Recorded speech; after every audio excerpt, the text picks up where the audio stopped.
Hello everyone.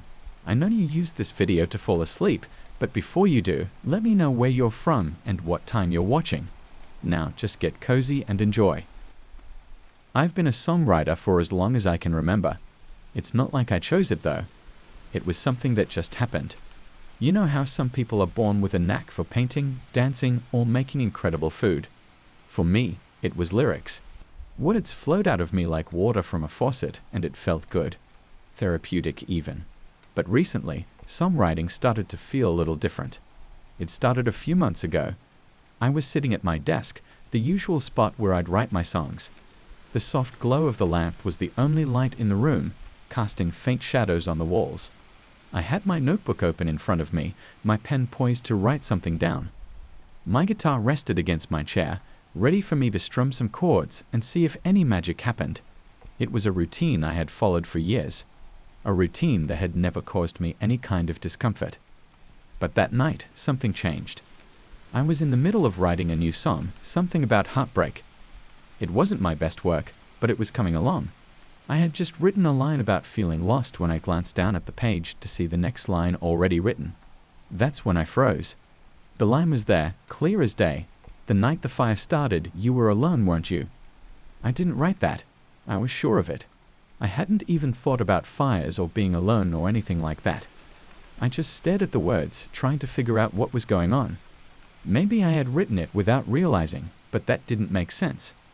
My mind hadn't gone there at all. I scratched it out, took a deep breath, and tried to continue with the song. Maybe I was just tired, I told myself. Long days and sleepless nights had a way of messing with your head. But the next day, it happened again. I sat down, pen in hand, ready to write something new. I had the melody playing in my head, the lyrics slowly taking shape in my mind. And once again, after a few minutes, a new line appeared out of nowhere. This time it read. The screams echoed, but no one came. I dropped the pen. My heart was pounding in my chest, and I felt this cold chill run down my spine. I didn't write that line either. And I definitely didn't want to think about whatever event it was referencing. There was no fire. There were no screams. I hadn't been alone. At least, that's what I kept telling myself. But the more I stared at the page, the more unsettled I became. It was like the words were trying to remind me of something I had long buried deep in the corners of my memory. I closed the notebook and pushed it aside, convinced that I was just having some kind of mental breakdown. Maybe I needed a break. Maybe it was the stress of writing too many songs too fast. But it didn't stop. Every time I tried to write a song after that, the words appeared again. They weren't always about the fire, but they were always dark, describing things I didn't want to think about. You never told anyone, did you? The smell of smoke still lingers, doesn't it? How many secrets can one person hide? I started to dread sitting down to write. It wasn't fun anymore. It wasn't therapy. It was torture. I told myself that I should just stop. Take a break from writing and let my mind clear. But the thing is, I couldn't stop. The need to write was stronger than the fear. Every time I sat down, I thought maybe this time would be different. Maybe the lyrics would go back to normal. But they never did. And then, things started happening outside the notebook. It began small. I'd be sitting at my desk, and the lamp would flicker. I'd get up to leave the room, and I'd hear footsteps behind me, even though I knew I was alone. At first, I convinced myself it was just paranoia, my mind playing tricks on me, but then the shadows started to move. I remember one night in particular. I was in the middle of writing, trying to write. The words had come again, but this time they were worse than usual. You can't hide from it forever. The truth always finds its way to the surface. I slammed the notebook shut, my hands shaking. That's when I saw it. A shadow, darker than any shadow I'd ever seen, shifted in the corner of the room. At first, I thought it was just my mind messing with me again, but then it moved. Slowly, deliberately, like something was standing there watching me. I blinked, and it was gone, but the fear remained. After that, I started sleeping with the lights on. The sense of being watched never left me. It was like something had crawled out of the pages and into my life, and it wasn't going away. One night, I finally had enough. I decided I was done writing songs. Whatever was happening, whatever this was, I wasn't going to let it control me anymore. I grabbed the notebook and marched outside. It was a cold, windy night, but I didn't care. I walked to the backyard and threw the notebook into the fire pit. I fumbled with the lighter, my hands trembling as I set the pages alight. For a moment, I felt relief. I watched the flames consume the notebook, the pages curling and blackening as they turned to ash. But then I heard it. A whisper. At first, I thought it was just the wind, but then it grew louder, clearer. You can't burn the truth. I stepped back, my heart racing. The fire flared up unnaturally bright, and I swear I saw something in the flames. A face. A twisted, angry face. I ran back inside and slammed the door behind me. My chest was tight, my breath shallow. I couldn't believe what I had just seen. What was happening to me? That night, I didn't sleep. I lay awake in bed, every creak of the house making me jump. I felt like I was losing my mind. No, I was losing my mind. The next morning, I checked the fire pit. The notebook was gone, just a pile of ash remaining. But when I went back to my desk, there it was. The notebook, sitting there on top of my desk, as if nothing had happened. I didn't touch it. I couldn't, but the whispers didn't stop. They got louder, more insistent. I started seeing the shadows everywhere, even in broad daylight. They weren't just in the corners of rooms anymore. They were following me. Everywhere I went, I felt eyes on me. I tried to ignore it, tried to push it all out of my mind, but it was impossible. The truth was clawing its way to the surface, and there was nothing I could do to stop it. I sat down at my desk one last time, the notebook open in front of me. I didn't pick up the pen. I didn't need to. The words appeared on their own, the same way they always did. The fire wasn't an accident, was it? I closed my eyes, the memories flooding back. The smell of smoke, the crackling of flames, the screams. I hadn't meant for it to happen. It was supposed to be a small fire, just enough to scare them.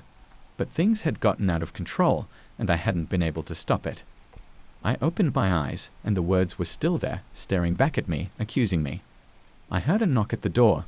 I didn't move. I knew who it was. The shadows had come for me. The truth had finally caught up, and now there was no escaping it. I've always wondered if it was worth it to keep writing. But now, as I sit here with the shadows closing in around me, I know one thing for sure. The songs were never mine.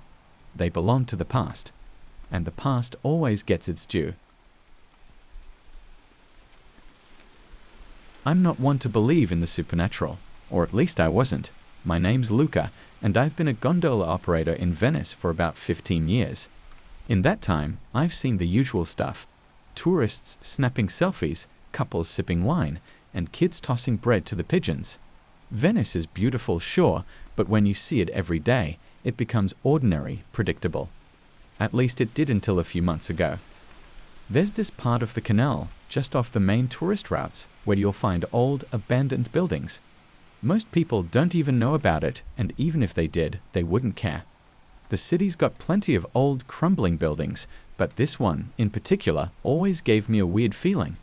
It's the kind of building you try not to look at for too long, because there's something off about it, though you can't put your finger on what exactly. It was a late evening, just before dusk. I was rowing past that building when I first noticed it.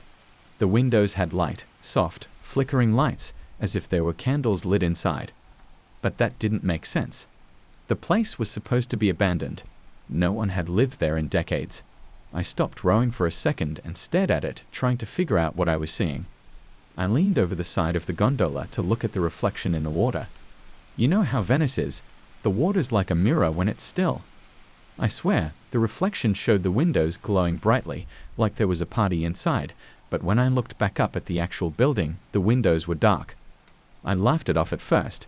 Maybe it was the light playing tricks on me, or maybe I was just tired from a long day. I kept rowing, telling myself it was nothing.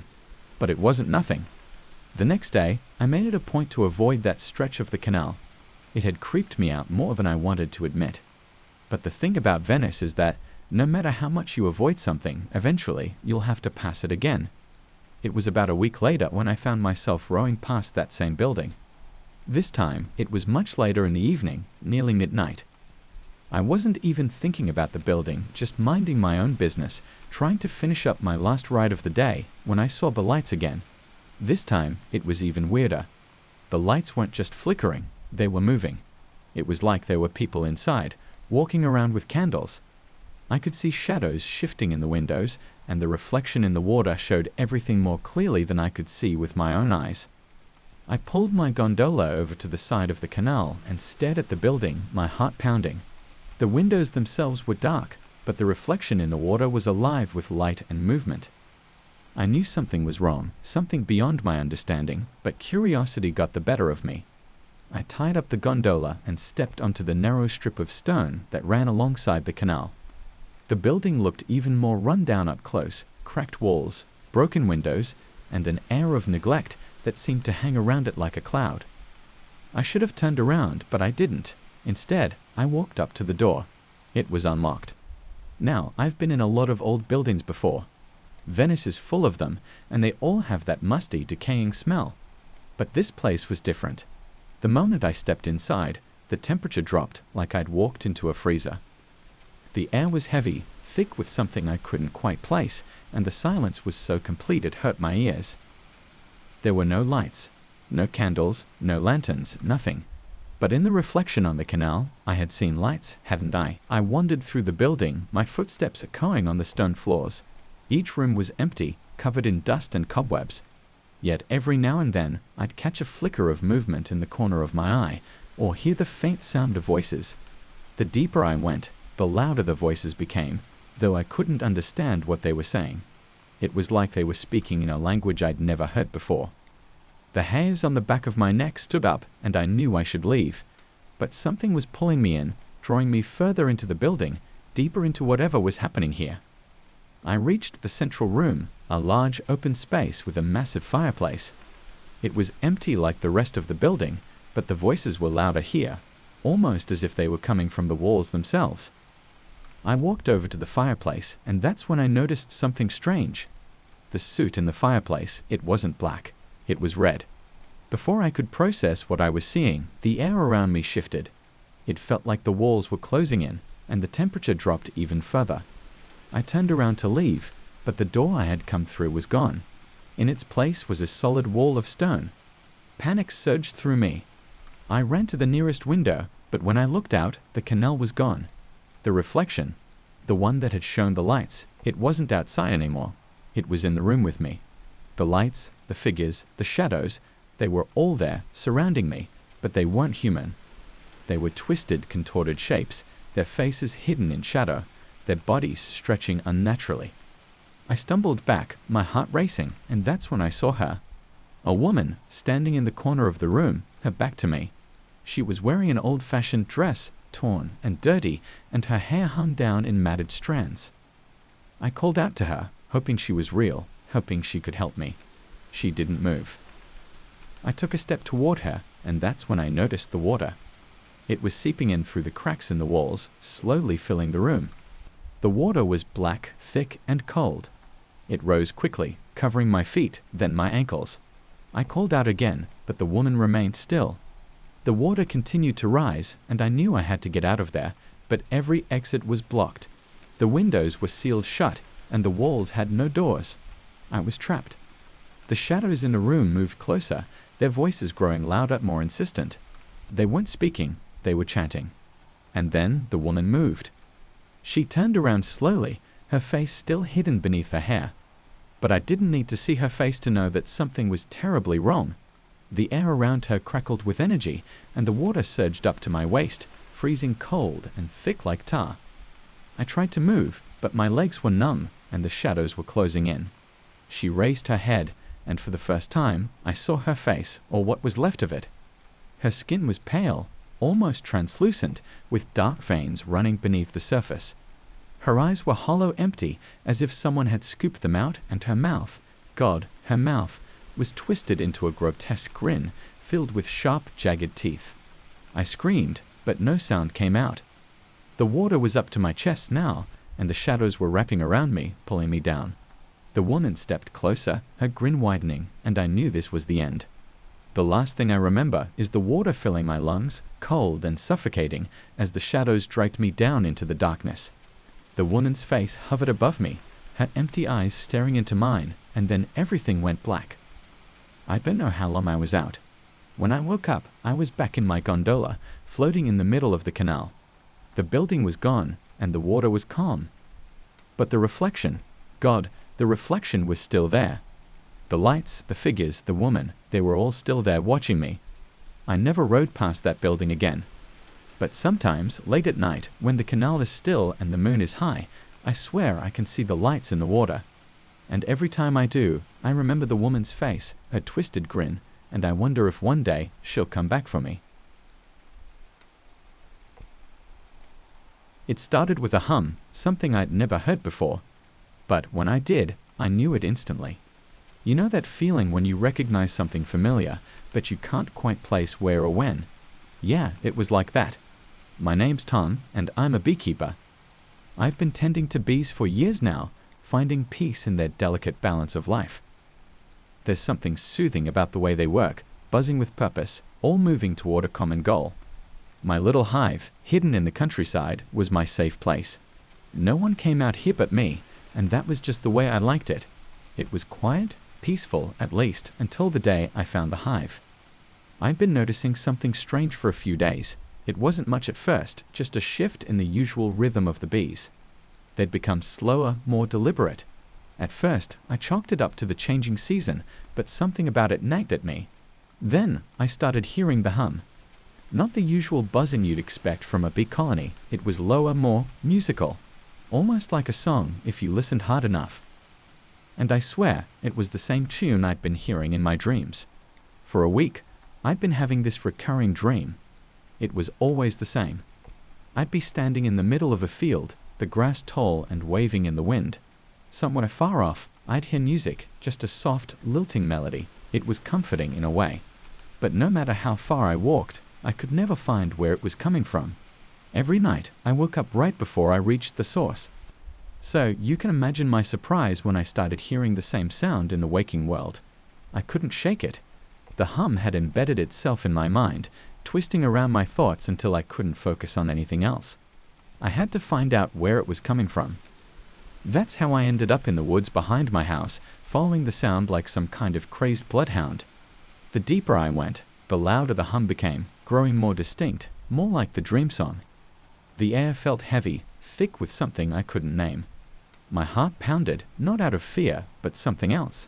Anticipation, maybe. It felt like I was on the brink of discovering something important, something meant for me. And then I found it, the hive. It wasn't like any hive I'd ever seen before. The thing was massive, hanging from a twisted old oak tree like some grotesque ornament. The bees swarmed around it, but they weren't acting normal. There was none of the frantic energy I was used to. Instead, they moved slowly, deliberately, like they were in a trance. The hum was deafening now, vibrating through my bones. It was unmistakable. This was the source of the song, the one from my dreams. I stepped closer, my hands trembling. I didn't know what I was expecting, but what happened next wasn't it. The bees parted as I approached, almost like they were inviting me in. My rational brain was screaming at me to leave, to turn around and get the hell out of there. But I couldn't. I was drawn to it, like a moth to a flame. As I reached out to touch the hive, a strange feeling washed over me. It was like I wasn't alone anymore, like something was watching me. Not in a threatening way, more like it was curious. I felt a soft breeze against my skin, though the air had been still all day. And then I heard it. A voice. No, not a voice, a whisper. Come closer. My heart skipped a beat. I don't know how I knew, but I was sure the whisper had come from the hive. My hand hovered just inches from the surface, and I hesitated. Every instinct screamed at me to turn and run. But I didn't. I couldn't. I touched the hive. The second my fingers made contact, everything went dark. I felt like I was falling, spinning through an endless void. The hum was all around me, louder than ever. But it wasn't just a sound anymore. It was inside me, vibrating through my skull, filling my mind with images, flashes of places I'd never been, faces I didn't recognize. And that voice, that damn whisper, it was everywhere. You belong to us now.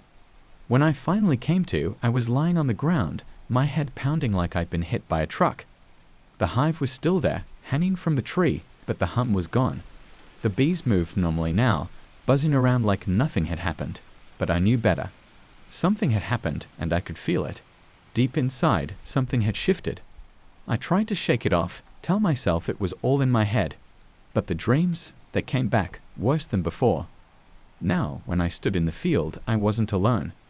There were figures, shadowy things moving at the edge of my vision. And the song, it wasn't comforting anymore. It was darker, twisted, filled with something that made my skin crawl.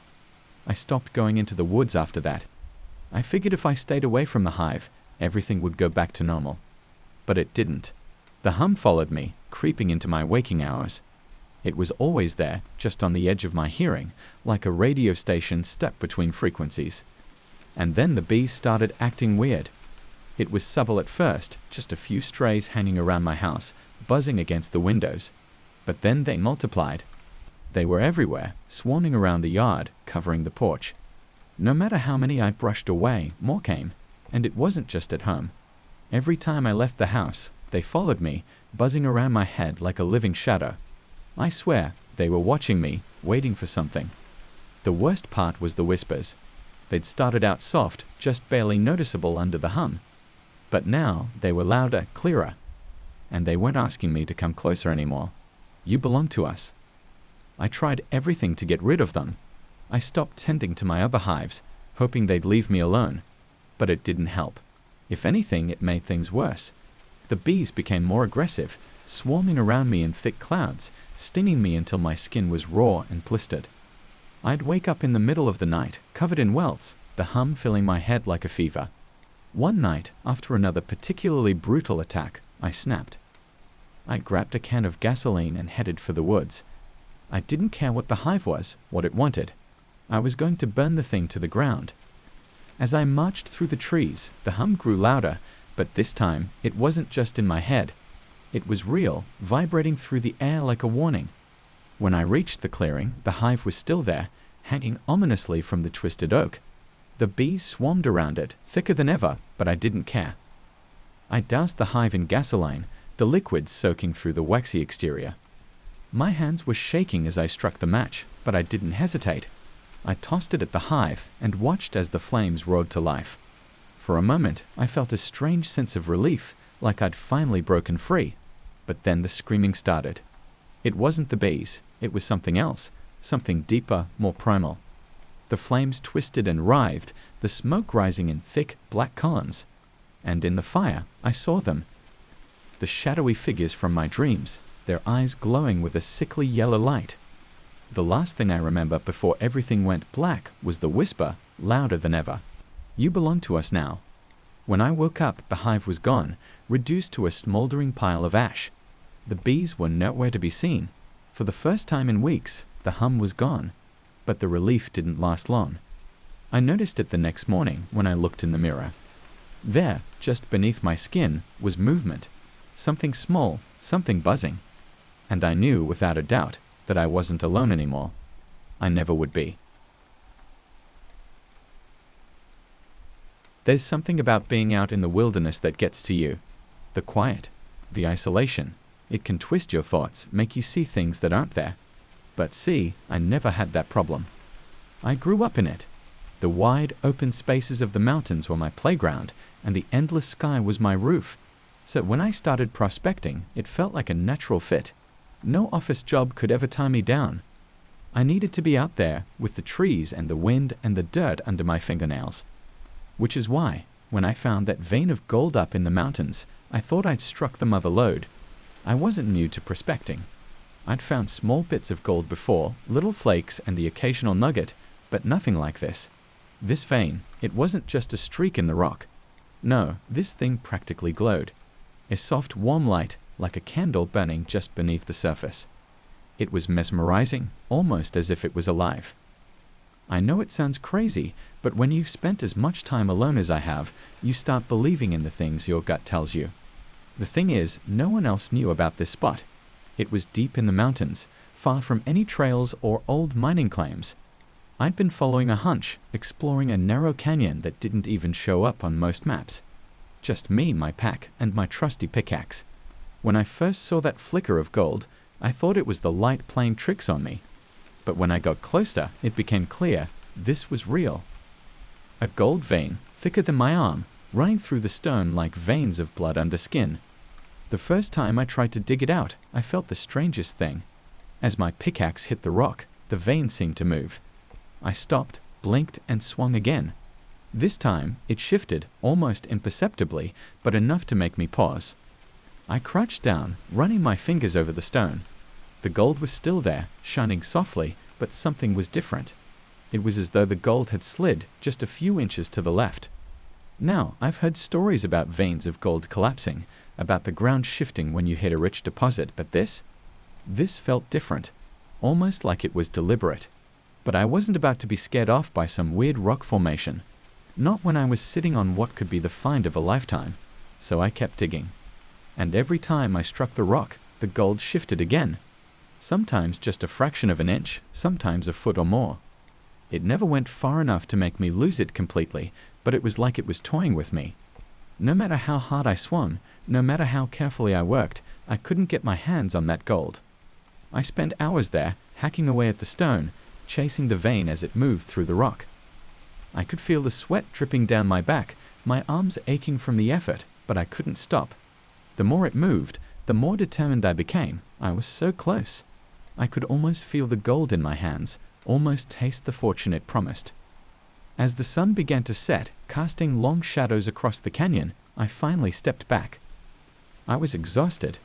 My fingers were bloody, my nails cracked from scraping at the stone. And yet, the gold was still just out of reach.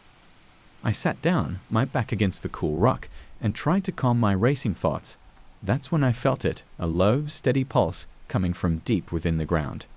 It was faint at first, like the distant thrum of a drumbeat, but it grew stronger, more insistent. The air seemed to thicken around me, growing heavy with the scent of damp earth and something else, something metallic.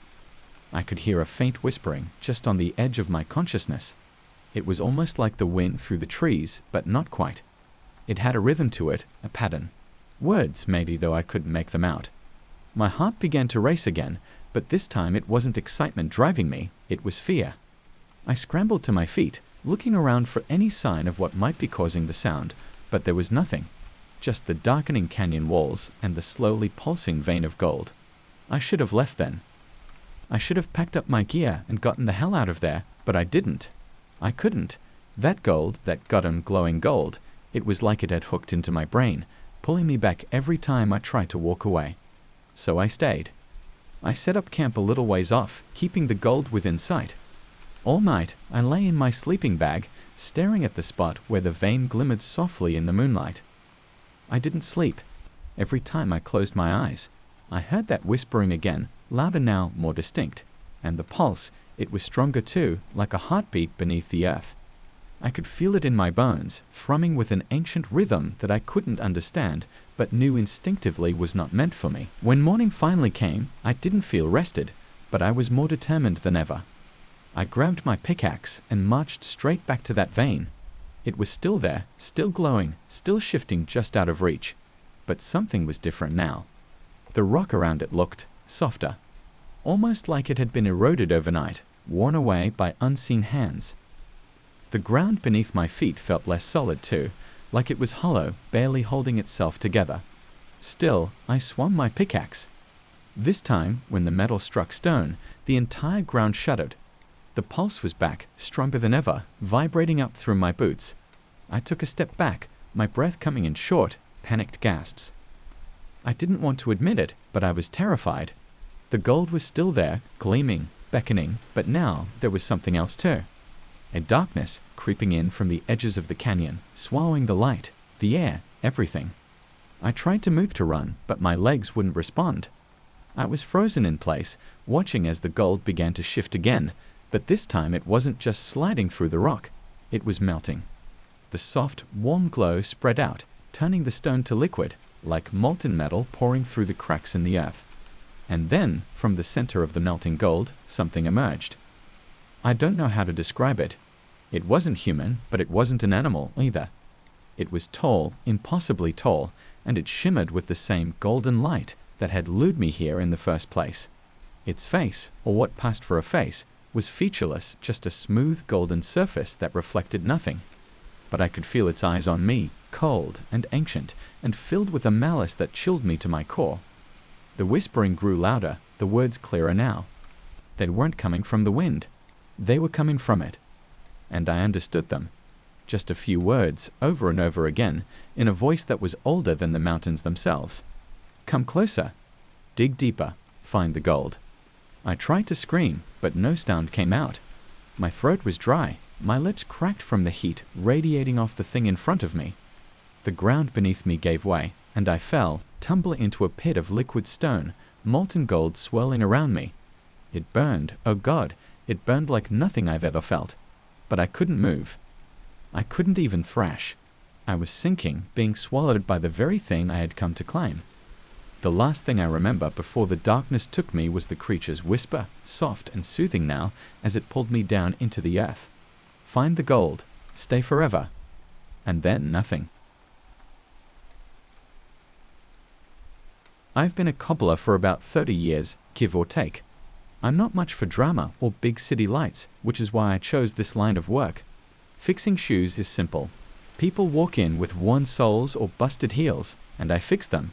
There's a rhythm to it, it's honest work, and the leather always responds the way I expect it to. Well, at least it used to. This story I'm about to tell you, it's strange. I know it sounds crazy, but every word of it happened. And even if no one believes me, I figure getting it out might give me some peace. Or maybe it's just another way to keep my mind off of those damned shoes. It all started on an ordinary Tuesday. The shop was quiet, like it usually is midweek. I had just finished up a pair of dress shoes when the doorbell chimed. You know, the one above the door that makes that soft, metallic ring when someone walks in. A woman stood there holding a small paper bag, looking down at the floor. I didn't pay much attention at first. Just another customer, I thought. But something about her unsettled me. She was pale. Real pale, like she hadn't been outside in days, maybe weeks. Her clothes were neat but old, like they'd seen better days. And her eyes. They were a shade of gray I'd never seen before, not entirely lifeless but drained, if that makes sense. Excuse me, she said softly, voice barely above a whisper. Can you fix these? She handed me the bag. Inside was a pair of shoes, simple black leather loafers, but something about them felt off. I don't know how to explain it, but they didn't feel like regular shoes. They were old, sure, but not in the way you'd expect from a pair that had been worn down over time. The leather wasn't cracked, and the soles didn't show much wear. If anything, they looked like they hadn't been worn at all, yet there was something deeply unsettling about their texture. Soft. Too soft for leather that old. Of course, I said, trying to sound professional. What's wrong with them? They're stiff, she replied. They need softening. I examined them closely. The shoes were odd, no doubt. The leather almost felt like skin, warm to the touch, like it had been sitting in the sun. But it wasn't a warm day. I told myself I was just imagining things and got to work. I stretched the leather, rubbed some conditioning oil into it, and set them aside to dry overnight. The next morning, when I checked the shoes, I couldn't believe my eyes. The leather had changed. It was softer, more pliable, and smoother, like it had absorbed all the oil in a way I'd never seen before. But the strangest part, they felt even warmer, like they had a pulse or something. I shook my head. Maybe I was just tired, working too many late nights. The woman came to pick them up later that day. I handed them to her, and she didn't say much, just nodded in approval. No thank you. No small talk. She paid in cash and left as quickly as she'd come. I thought that was the end of it. Just a weird pair of shoes, right? But a week later, the woman returned. Same pale face, same gray eyes. This time, she didn't even bring a bag. She just walked up to the counter and handed me the same pair of shoes. They're stiff again, she said, almost accusingly. I looked at the shoes. They were in the same condition as when she'd first brought them in. Stiff, dry, and cold, like all my work had been undone. I was confused, but I didn't argue. After all, she was a paying customer. So I went through the same motions, cleaned the shoes, oiled them, and set them aside. I was more careful this time, making sure to use the best materials I had. But the next morning, the same thing happened. The leather wasn't just soft. It felt like it had a give to it, like it could stretch and move on its own. The warmth was even more pronounced, and I swear, for a moment, I thought I saw the leather pulse, like a heartbeat. I almost didn't want to give them back to her, but I had no excuse not to. When she came in later that day, I handed the shoes over with a trembling hand. Again, no thank you, no words of any kind. She just paid and left. This went on for weeks. Every few days, the woman would return with the same complaint. The shoes were stiff again. And every time, I'd work on them, only to find the leather behaving more bizarrely each time. Eventually, I started noticing something else. My tools, the ones I used to work on the shoes, they'd disappear. At first, it was small things, a brush, a bottle of oil. But then, larger things went missing. My favorite pair of pliers, a hammer I'd had for years. And once, I swear I heard faint footsteps in the shop after I closed up for the night. I became obsessed. I had to figure out what was going on with those shoes. I started staying late, watching them after I finished working on them, just to see if something happened when I wasn't looking. One night, after she dropped them off for the 6th or 7th time, I decided I'd had enough. I wasn't going to let this mystery drive me crazy. I would get to the bottom of it. I locked up the shop, turned off the lights, and sat in the dark, just staring at those shoes. Hours passed. Nothing happened. I started to feel foolish. Maybe I was just tired. Maybe the stress was getting to me. But just as I was about to give up, I saw it. The leather, it moved. Just a tiny twitch, but it moved. I jumped out of my chair and grabbed the shoes. The leather rippled under my hands like it was alive, like it was breathing. That's when I noticed something I hadn't before. On the inside of the shoes, near the sole, there was something embedded. I grabbed a knife and carefully peeled back the lining. What I found nearly made me drop the shoes. Beneath the leather, woven into the fabric of the shoe itself, was hair. Human hair. Dark, coarse, and tangled, like it had been sewn in there by hand. I gagged and threw the shoes across the room. That night, I didn't sleep. I couldn't get the image of that hair out of my head. Whose was it? And why was it in those shoes? I didn't have any answers, but I knew one thing for sure.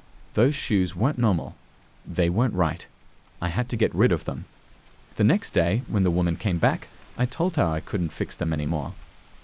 I told her to take them and leave, but she just stood there, staring at me with those gray eyes. "They belong to me," she whispered. "You have to finish the job."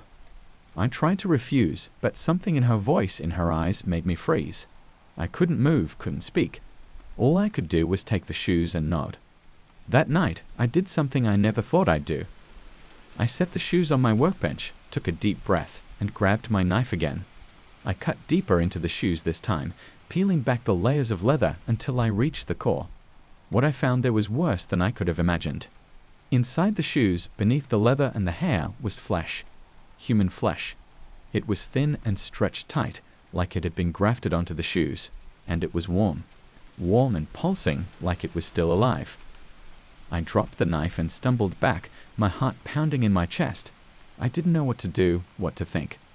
All I knew was that I had to get rid of those shoes. But when I tried to throw them away, they wouldn't burn. They wouldn't cut. They wouldn't do anything but sit there, warm and alive, mocking me. That's when I heard the knock at the door. I turned, and there she was. The woman, pale and gray-eyed, standing in the doorway, but she wasn't alone. Behind her, in the shadows, I saw shapes, figures, and they were all wearing shoes just like the ones on my workbench. "They belong to us," she whispered, "and now so do you." The last thing I remember is the sound of those shoes, soft and alive, creeping across the floor toward me. I don't know how long I've been here, trapped in this shop. Days, weeks, maybe months. The shoes are still here, still warm, still pulsing, and so are they, the figures, the ones who came with her. They watch me waiting. I don't know what they want, but I know one thing for sure. I'll never leave this place.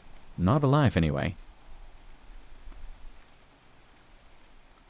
It started on a Wednesday, just an ordinary humdrum Wednesday.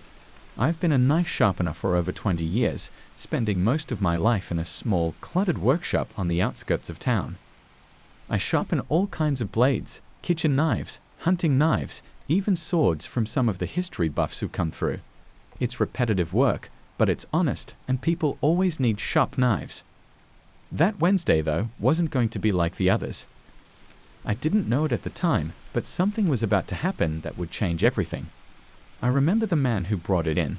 He was tall, thin, with a greasy look about him, like he'd just crawled out of some dark place. His clothes were dusty, and his eyes were something else.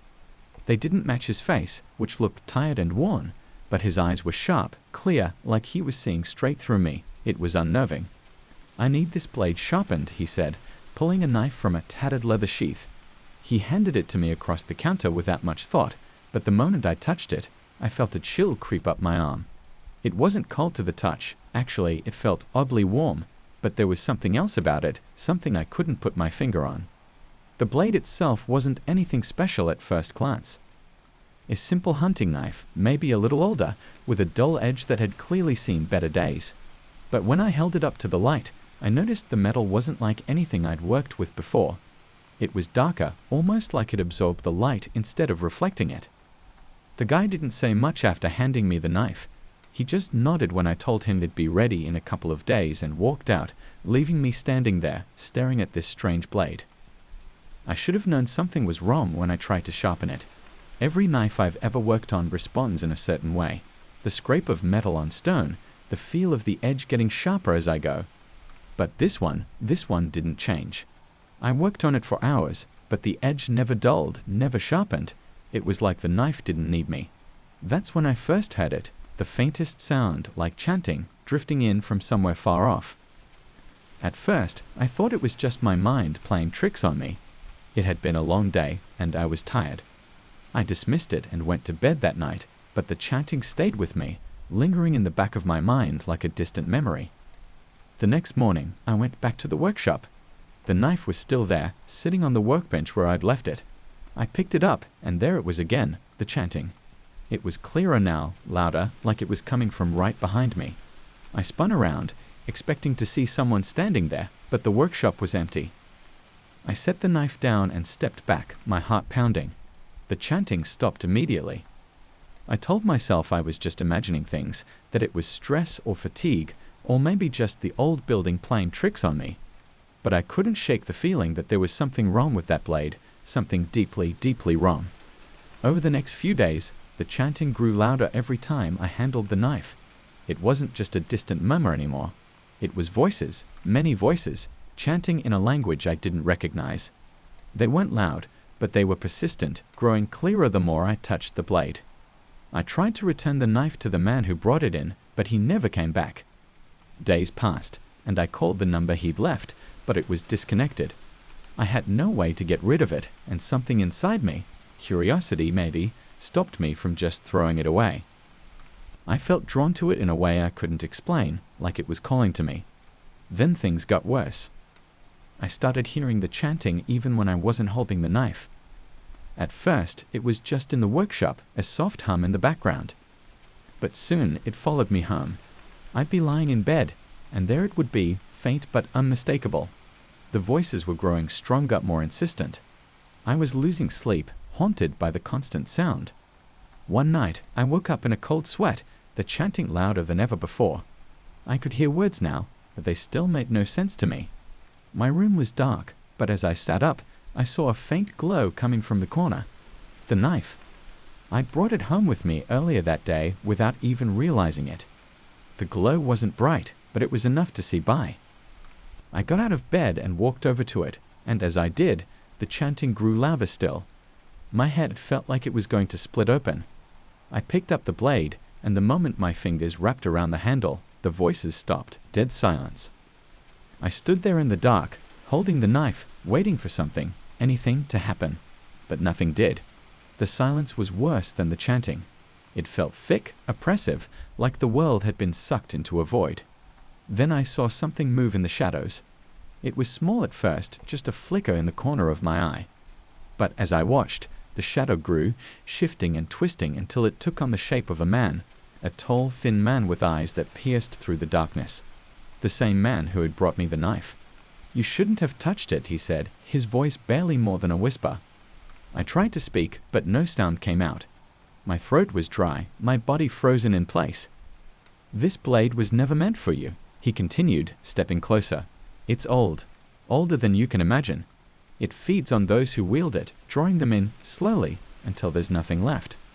I wanted to drop the knife to run, but I couldn't.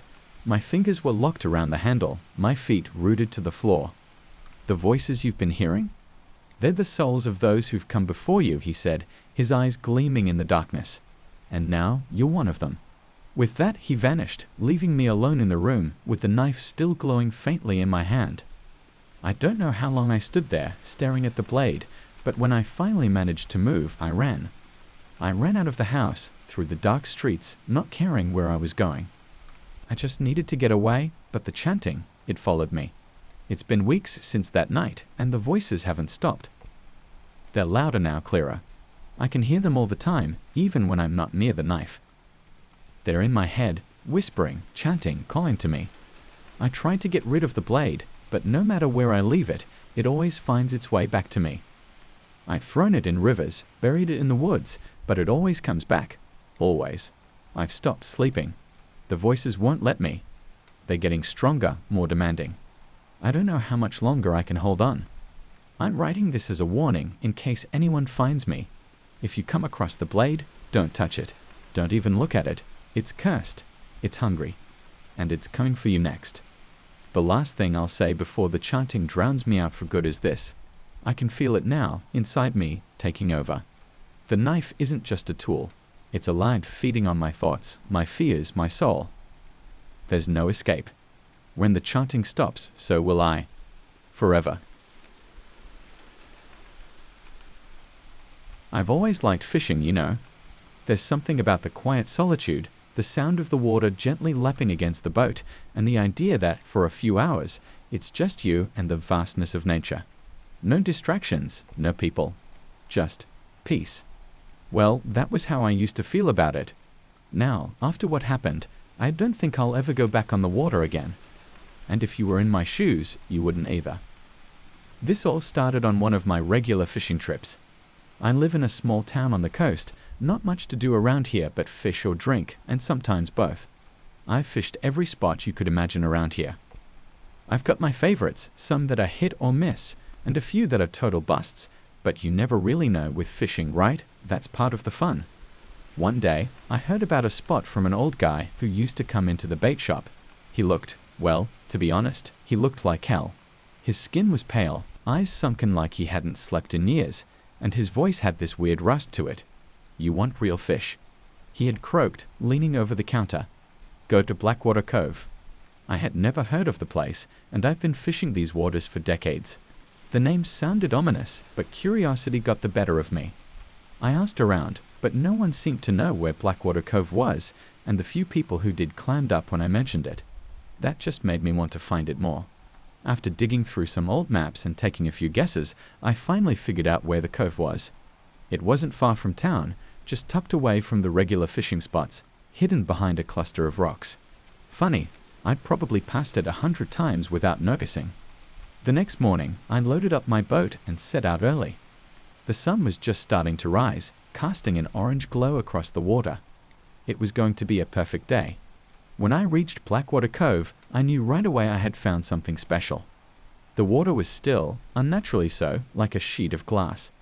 There was something about the place that made the hairs on the back of my neck stand up, but I chalked it up to the newness of it. That feeling you get when you're the first person to explore some uncharted territory. I tossed out my line and waited. I didn't have to wait long. Within minutes, I had a bite. It was a strong one too. I could feel the fish fighting me, pulling hard.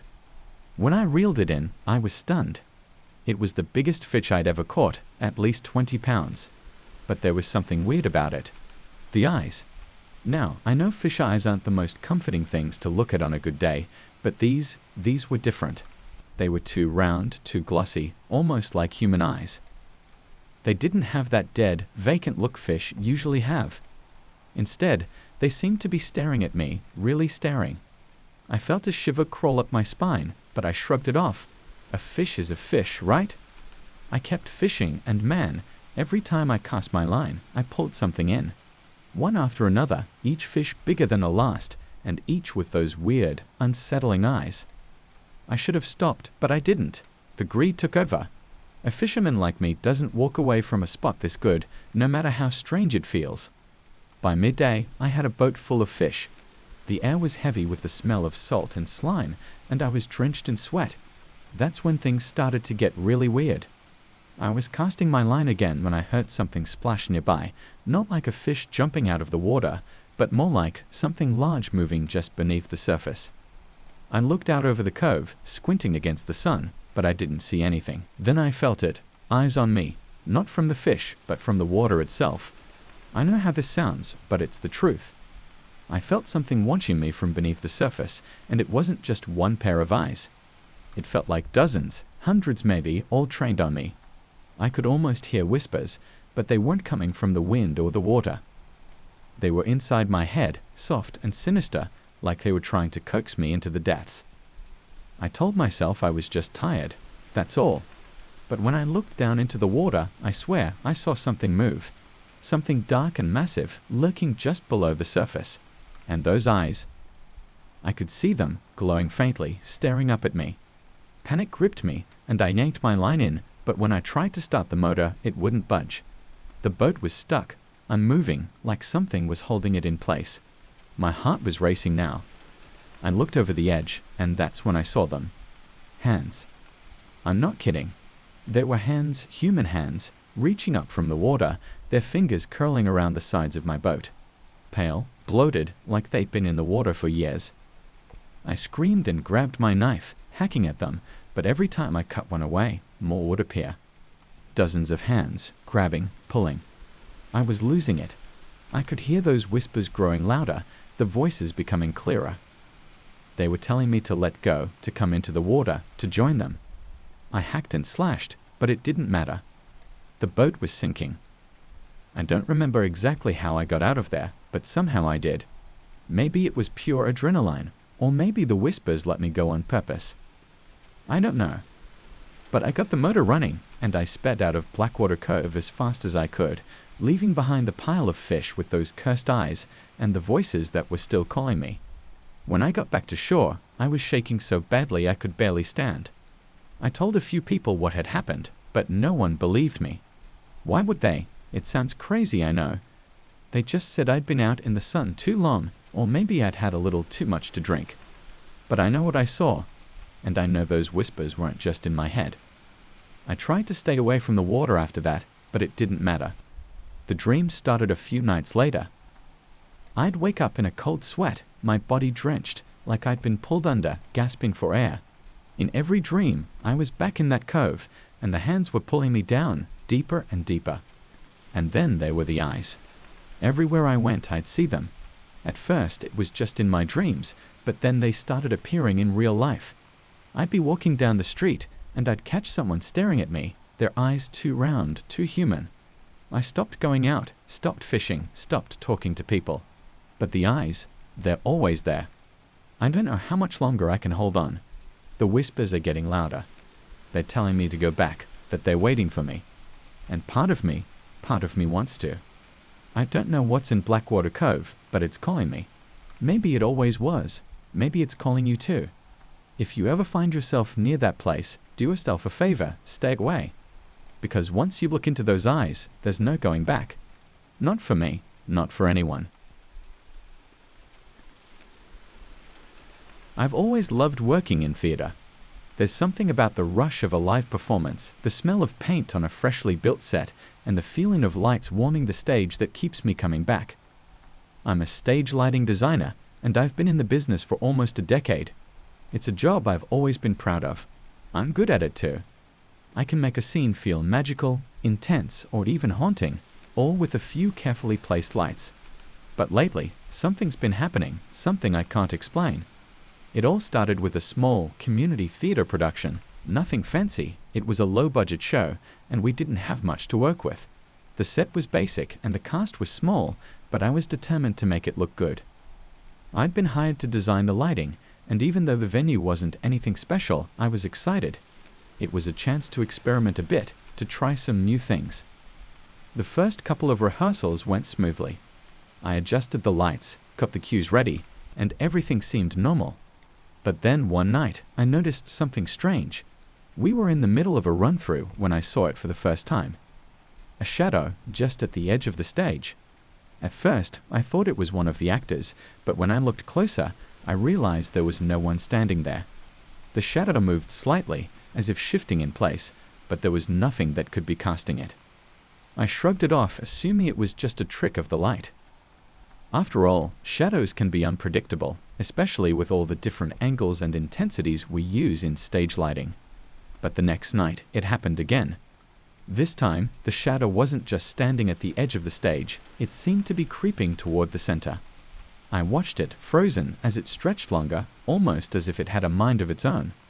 I tried to ignore it. Maybe I was just tired. Long hours in the theater can do that to you. But the more I worked, the more I noticed it. Every time I changed the lights, the shadows moved, not just the way shadows are supposed to move, but in ways that didn't make any sense. They shifted, curled, and flickered in ways that defied logic. And it wasn't just on the stage anymore. Sometimes I'd catch a glimpse of them on the walls or in the corners of the theater as if they were following me. I didn't tell anyone. Who would believe me? Hey guys, I think the shadows in the theater are alive. Doesn't exactly sound rational. I kept working, trying to convince myself it was nothing. But the more I tried to ignore it, the worse it got. One night, during a late rehearsal, I stayed behind to tweak some of the lighting cues. Everyone else had left, and I was alone in the theater. The only sounds were the hum of the lights and the occasional creak of the old wooden stage. I was adjusting one of the spotlights when I saw it again. This time, it was unmistakable. The shadow moved, but it wasn't random anymore. It was deliberate. It slid across the stage, slithering like a snake, twisting itself into shapes that shouldn't have been possible. My heart pounded in my chest as I stepped back, trying to make sense of what I was seeing. I shined a light directly on the spot where the shadow had been, but there was nothing there. The stage was empty. But then I felt it, something cold, like a breeze, brushing against the back of my neck. I spun around, but of course no one was there. I told myself it was just my imagination. The theater was old, maybe there were drafts, or maybe I was just tired. But deep down, I knew something was wrong. I could feel it in the pit of my stomach. Over the next few days, things got worse. The shadows weren't just confined to the stage anymore. I started seeing them everywhere, in the hallways, in the dressing rooms, even backstage. They would flicker in the corners of my vision, darting away as soon as I tried to focus on them. And they were growing. What used to be small, subtle movements were now large, looming figures that seemed to hover just out of reach. I tried to talk to some of the other crew members about it, but they all just laughed it off. "You're spending too much time in here," they'd say. "You need a break." Maybe they were right, but I couldn't shake the feeling that something was watching me. The final straw came during Tech Week. We were doing a full run-through, and I was in the lighting booth, watching the show unfold. Everything was going fine until the second act. One of the actresses was delivering her lines when suddenly the lights flickered. It wasn't anything major, just a brief flash, but in that moment I saw them. The shadows moving across the stage faster than I'd ever seen before. They swarmed around the actress, circling her like vultures. She didn't seem to notice, but I couldn't look away. My hands hovered over the controls, unsure of what to do. Then, just as quickly as they had appeared, the shadows vanished and the lights returned to normal. The actress continued her scene, oblivious to what had just happened. I was shaking. I knew I couldn't keep this to myself anymore. After the rehearsal, I pulled the director aside and told him everything. He listened patiently, but I could tell he didn't believe me. "You've been working too hard," he said. "Take the night off. Get some rest." I wanted to argue, but I didn't have the energy. Maybe he was right. Maybe I was losing it. But as I left the theater that night, I couldn't shake the feeling that something was following me. I walked faster, my footsteps echoing in the empty hallway. The shadows seemed to stretch and bend in the corners of my vision, but every time I turned to look, they were gone. When I got home, I locked all the doors and closed the curtains, trying to block out the creeping sense of dread that had been building inside me. I tried to sleep, but every time I closed my eyes, I saw them, the shadows, moving closer, reaching out for me. The next day, I didn't go back to the theater. I told the director I was sick, which wasn't entirely a lie. I felt like I was losing my mind. But even in the safety of my own home, I couldn't escape them.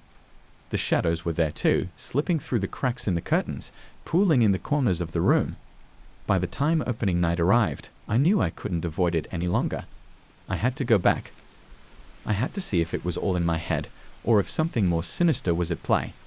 I walked into the theater with a knot in my stomach, every step feeling heavier than the last. The show started, and I stood in the lighting booth, my hands trembling over the controls. Everything seemed normal at first, but as the second act began, the lights flickered again. My heart raced as I looked down at the stage. The shadows were back, swirling around the actors like a dark, living mist. And then, something happened that I'll never forget. One of the actors, a young man playing the lead, stumbled mid-sentence. His face went pale, and he looked down at his feet. The shadows had wrapped themselves around his legs, pulling him down. I wanted to scream, to run onto the stage and pull him away, but I was frozen in place, helpless as I watched the shadows consume him. The audience didn't seem to notice. They clapped, cheered, and laughed, unaware of the horror unfolding before them. By the time the curtain fell, the actor was gone, swallowed by the shadows, leaving nothing but an empty space where he had once stood. I quit the theater after that. I couldn't bear to go back, but even now the shadows follow me. I see them in my home, in my dreams, always lurking, always waiting. I don't know what they are or what they want, but I know one thing for sure: they're not finished with me yet. And one day they'll come for me too. It started like any other day at the shop. My little workshop, tucked away on a quiet street, had always been my safe space. As a doll maker, my life had a steady rhythm. Wake up early, head to the shop, and lose myself in crafting dolls. People came from all over the country to buy my creations. They said my dolls had something special, something alive in their glass eyes and porcelain faces. But a few months ago, something strange started happening. I had just finished one of my best works yet, a delicate doll with long, flowing dark hair and a dress that shimmered like the night sky. I admired her for a moment, proud of how lifelike she looked. As I set her down on the counter, something in the corner of the room caught my eye. A thin, jagged crack had appeared in the wall. It wasn't there before, I was sure of it. My shop was old, but I kept it in good shape. I leaned in closer, running my fingers along the crack. It wasn't big, but something about it unsettled me. I brushed it off, figuring it was just an old building showing its age, and went about my day. The next morning, I noticed the crack had grown. It wasn't just longer, it seemed darker too, as though something was lurking behind it, waiting to break through. I tried not to think too much of it. The last thing I needed was to get paranoid over a little crack in the wall. Still, it stuck in my mind. I found myself glancing at it more often, watching as it stretched across the wall. Days passed, and the crack grew longer, snaking its way toward the ceiling. It was strange, almost like it had a mind of its own. I hired a contractor to come and take a look, but he didn't see anything wrong. Just the building settling, he said, shrugging it off like it was nothing. But it wasn't nothing. I knew it wasn't. Each time I finished a new doll, the crack expanded a little more, and a sense of dread settled in the pit of my stomach. I started to wonder if there was a connection, but that didn't make any sense. Why would finishing a doll have anything to do with a crack in the wall? It was ridiculous. At least, that's what I kept telling myself. One night, I stayed late in the shop, determined to finish an order that was overdue. The clock struck midnight as I put the finishing touches on a doll with soft curls and bright, innocent eyes. Just as I placed her on the shelf, a sharp noise echoed through the room. Crack. I spun around. The crack in the wall had grown again, splitting further, almost reaching the floor. It was bigger now, too big to ignore. And this time, there was something else. A low whisper, like someone murmuring just out of earshot. I couldn't make out the words, but it chilled me to the bone. My hands shook as I packed up for the night. I tried to tell myself I was imagining things, that it was just my mind playing tricks on me because I was tired. But deep down, I knew something was wrong. I locked up the shop and hurried home, but sleep didn't come easily that night. The next day, I arrived at the shop to find the crack even larger, spreading across the floor like a spider's web. The whispering was louder now, more distinct. I could almost make out the words, but they were garbled, like a distant radio signal just out of range. I didn't know what to do. My dolls were selling well, but the crack was consuming me. I stopped making dolls for a few days, hoping that if I paused, maybe the crack would stop growing. But nothing changed. The crack kept spreading, and the whispering grew louder. It was maddening. I started dreaming about the crack. In my dreams, it wasn't just a flaw in the wall, it was a doorway. A black, yawning void that stretched into nothingness. And from that void came voices, cold and hungry. They called my name over and over again, telling me to finish the dolls, to keep creating. I tried to resist, but the pull was too strong. It was as if the dolls were calling to me, demanding to be completed. And every time I made another one, the crack grew. It wasn't long before I stopped sleeping altogether. My once cozy shop now felt oppressive, like the walls were closing in on me. The crack dominated the room, stretching from floor to ceiling. The whispering was constant now, a chorus of voices that wouldn't stop. But what disturbed me most was the feeling that I wasn't alone. One night, as I worked late, I caught movement out of the corner of my eye. At first, I thought it was just a shadow, but when I looked closer, I saw someone, standing by the crack. It was a figure, pale and thin, with long spindly fingers. Its face was featureless, just smooth, white porcelain, like one of my dolls. It didn't move, just stood there, staring at me with its blank, glassy eyes. I froze, too terrified to breathe. The figure didn't speak, but the whispering in the room grew louder, more insistent. I backed away slowly, my heart pounding in my chest. The figure didn't follow, but I knew it was waiting for me to finish the next doll. I didn't know what else to do. I couldn't stop. Every time I tried to resist, the whispering would grow louder, the figure would appear, and the crack would spread. I was trapped. The days bled together. I lost track of time, lost track of myself. I was nothing more than a vessel, creating doll after doll, each one more lifelike than the last. And with each new doll, the crack in the wall grew wider, until it was no longer a crack, it was a gaping hole. A doorway. And behind that doorway, I could see them. The figures. Dozens of them, all pale and thin, with smooth porcelain faces. They were waiting for me to finish the last doll. I tried to run. I packed up what little I had and left the shop, but no matter where I went, I could feel them. The whispering followed me, the figures haunted my dreams. I was never alone. They wouldn't let me go. I don't know how much time passed, but eventually, I found myself back at the shop.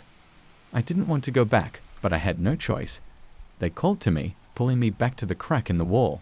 The final doll was waiting for me. I worked in a daze, my hands moving on their own. I don't even remember what she looked like, just that she was perfect. The moment I finished her, the whispering stopped. The shop was silent. But the doorway was wide open now, and the figures stepped through. They didn't speak. They didn't need to. I knew what they wanted. I was the final doll. As they closed in around me, their cold, porcelain hands reaching out, I realized the truth. The crack had never been a crack at all. It was a passage, a gateway, and I had been the one to open it. I was never the doll maker. I was always the doll. Now, as I sit here, trapped in my own creation, I can feel them watching me, waiting for the next doll maker to come. The crack in the wall is still there, growing longer each day. It won't be long now. Soon, the doorway will open again, and the cycle will begin anew. I'm not one for ghost stories. I'm not someone who believes in anything beyond the concrete world we live in, metal, steel, and solid foundations. As a bridge engineer, I deal with things that can be measured, things that make sense. I'm practical. But this is different. It's something that's shaken me to my core, something I'm not sure I can explain. It all started a few weeks ago, a normal day at the office, really. The stack of blueprints I was reviewing had the usual bridge designs, plans that spanned rivers, roads, and ravines. I had my morning coffee in hand, glancing over sketches, scribbling notes, and redlining where necessary. Then, buried in the pile, was one design I hadn't seen before. It was odd. The bridge didn't have a starting point or an end. The design stretched across the paper, meticulously drawn, but it didn't lead anywhere. Just a structure suspended in the middle of the blueprint, as if someone had forgotten to sketch the land around it. It didn't make sense. and I figured it was some sort of mistake.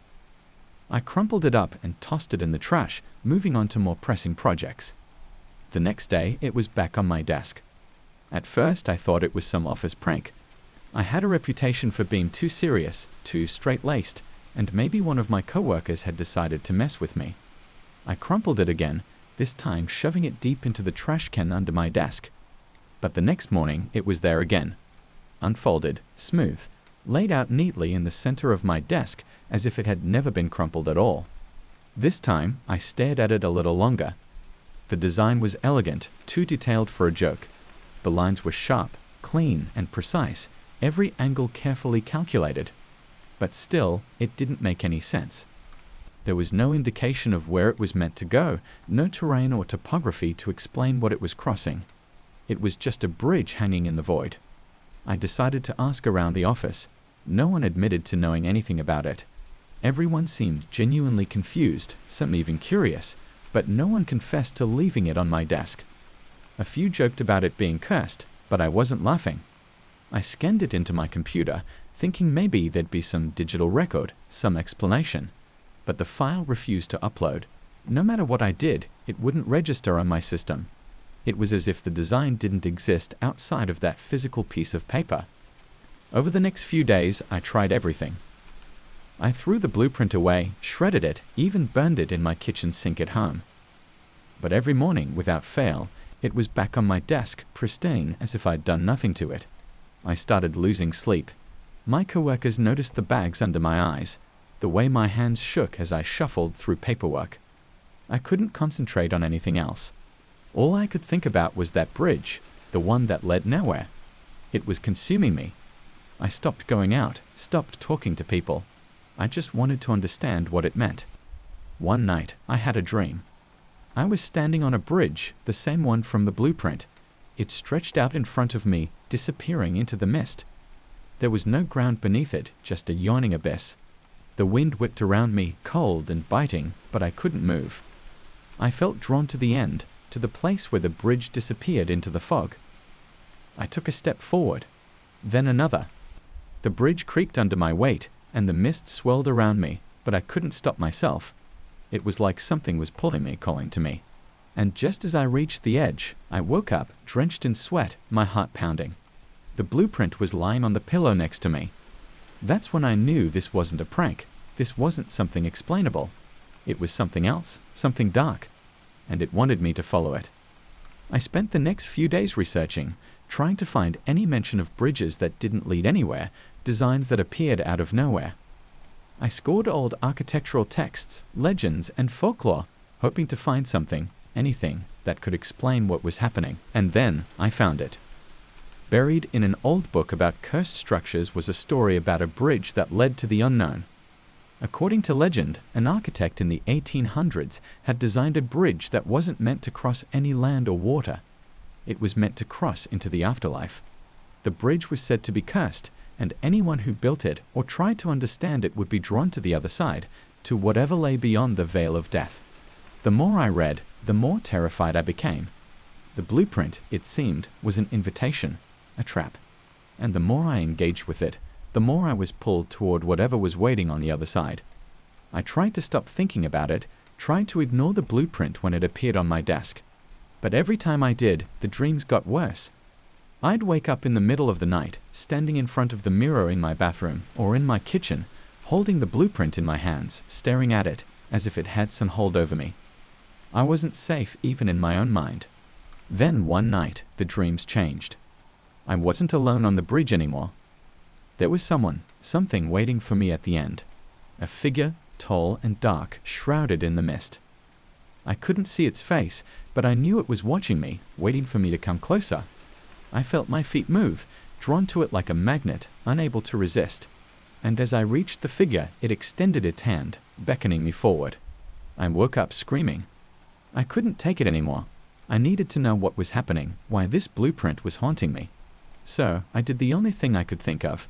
I decided to go to the location that had haunted my dreams. I packed up my car and drove to the nearest bridge project I'd been working on, a remote site deep in the mountains. It was late, well past midnight, and the fog rolled in thick around the construction site as I arrived.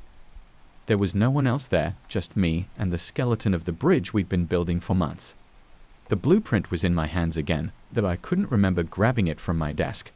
It had followed me, just like it always did. I walked to the edge of the construction, to the place where the bridge ended abruptly, suspended over a deep ravine.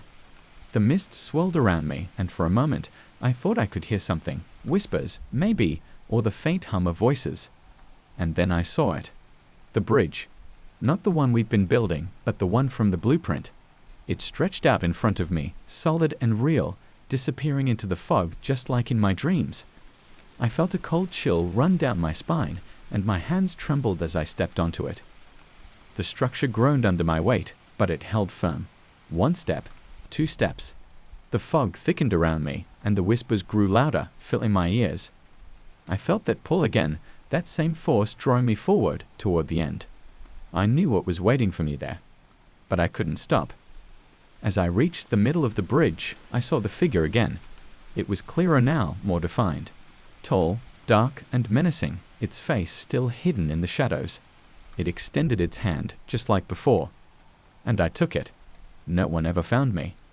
They searched for weeks, combing the ravine and the nearby forest, but there was no trace of me or the blueprint. But I'm still here. Somewhere. On the other side of the bridge. Waiting. I've always loved quilting. It's not a passion most people my age get into, but something about the steady rhythm of the needle and the satisfaction of seeing a quilt come together has always soothed me. I suppose I can thank my grandmother for that. She was the one who taught me to sew when I was a child, sitting on her old porch while the sun set and the cicadas sang. She had a way of turning simple fabric into something magical, something more. I thought maybe one day I could be as good as her.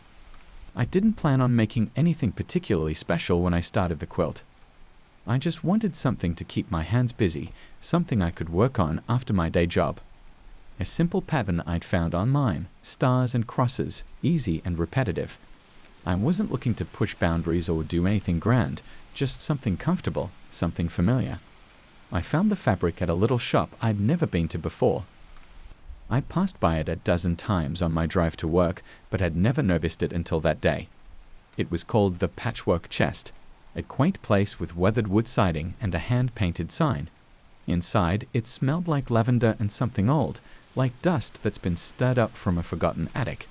The woman behind the counter was as old as the shop felt, with wiry gray hair and glasses perched at the tip of her nose. She didn't say much when I entered, just nodded and went back to a newspaper that looked like it was older than me.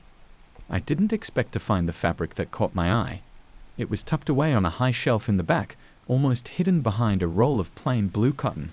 It was black, but not just black. It had these strange patterns on it, tiny swirling shapes, almost like runes or symbols, but too small to make out unless you were standing right next to it. There was something about it that felt, I don't know, off, but I couldn't put my finger on why. Still, it was perfect for the dark, starry night theme I wanted for the quilt. I pulled it down, feeling a strange, almost electric shiver run through me as I touched it. I brought the fabric up to the counter, and the old woman raised her eyebrows when she saw it. "Haven't sold that one in years," she muttered, more to herself than to me. "Be careful with it." I didn't think much of her warning at the time. I thought she was just trying to add some mystique to the sale, like some shop owners do to make you feel like you're buying something rare and valuable. I smiled politely, paid for the fabric, and left. When I got home, I spread out the fabric on my table and started cutting. Everything seemed fine at first. I cut out the pieces I needed for my first block, stars and crosses, just like the pattern said. I pinned them together, sewed them up, and admired my work. It was just a simple quilt block, like any other I'd made before, nothing special. But then, as I started working on the next block, I noticed something strange. The pieces I cut from the fabric didn't look the same as the first ones. The pattern on the fabric had shifted somehow, even though I hadn't moved the roll. Where before there had been little swirls and shapes, now there were lines, dark, jagged lines that seemed to cut through the black fabric like scars. I frowned, but figured it was just a quirk of the fabric's design, and I kept going. The next block was even weirder. The lines had grown thicker, more pronounced, and there were more of them, crisscrossing the fabric like a web. I almost threw that piece out, but something stopped me. I don't know why, but I felt like I needed to finish the quilt, like there was something unfinished about it that I couldn't just leave hanging. So I kept sewing. Each block took longer than the last, and each one was stranger than the one before. The lines on the fabric began to twist and curl, forming shapes that were too complex, too intricate to just be a random design. They looked almost like faces or eyes, but not human eyes. No, these were dark, hollow things, staring up at me from the quilt with a depth that made my skin crawl. I tried to ignore it. I told myself it was just my imagination, that the late nights were getting to me. I was working on the quilt obsessively at that point, unable to stop. I'd sit at my sewing machine until the early hours of the morning, my fingers sore and my eyes burning, but I couldn't walk away from it. I didn't want to. It wasn't until I finished the last block that I realized what I had made. I laid the quilt out on my living room floor, stepping back to admire it. At first glance, it still looked like the Starry Night quilt I had planned, a series of stars and crosses stitched together in neat rows. But when I looked closer, I saw the truth. The stars weren't stars anymore. They were eyes. Dozens of them scattered across the quilt, staring up at me with cold, empty darkness. The crosses had twisted into jagged, broken shapes like shattered bones. And the lines that had started as tiny swirls, had spread across the entire quilt, forming a dark, swirling vortex in the center, like a black hole sucking everything into its depths. My stomach turned as I looked at it. It didn't make sense. None of it made sense. How could a quilt, a simple quilt, turn into something so wrong? I tried to shake the feeling, but I couldn't. The quilt was wrong. It felt wrong. I could feel it watching me, those eyes, those empty, hollow eyes following me around the room. I told myself I was being ridiculous. It was just a quilt, just fabric and thread. But deep down, I knew it wasn't. Something was wrong with it. Something had changed, and I didn't know how or why. That night, I had the first dream. In the dream, I was lying in bed, wrapped in the quilt. The room was dark, too dark, like the shadows had thickened and swallowed up all the light. I couldn't see anything, but I could feel the quilt around me, tightening, constricting. The fabric was cold, almost wet, and it seemed to move on its own, slithering against my skin like a living thing. I tried to throw it off, but it wouldn't budge. It wrapped around me tighter and tighter, and I could feel the eyes, those empty, hollow eyes, pressing against me, watching me. I woke up gasping, drenched in sweat, my heart pounding in my chest. I looked around the room, my breath catching in my throat. The quilt was still in the living room, right where I had left it, but I could swear I saw it move. Just the slightest shift, like the fabric had rippled on its own. I didn't sleep the rest of the night. The next day, I tried to get rid of the quilt. I stuffed it into a garbage bag, tied it up tight, and drove it to the dump. I thought that would be the end of it. But it wasn't. When I got home, the quilt was back. It was lying on my bed, neatly folded, as if it had never left. I don't know how it got there. I don't want to know. That night, I had another dream. This time, I wasn't in bed. I was standing in the middle of a dark field, the quilt draped over my shoulders like a cloak. The stars above me were gone, replaced by a swirling dark sky that seemed to pulse with a life of its own. The ground beneath my feet was soft, like mud, but when I looked down, I realized it wasn't mud. It was something else, something darker, something alive.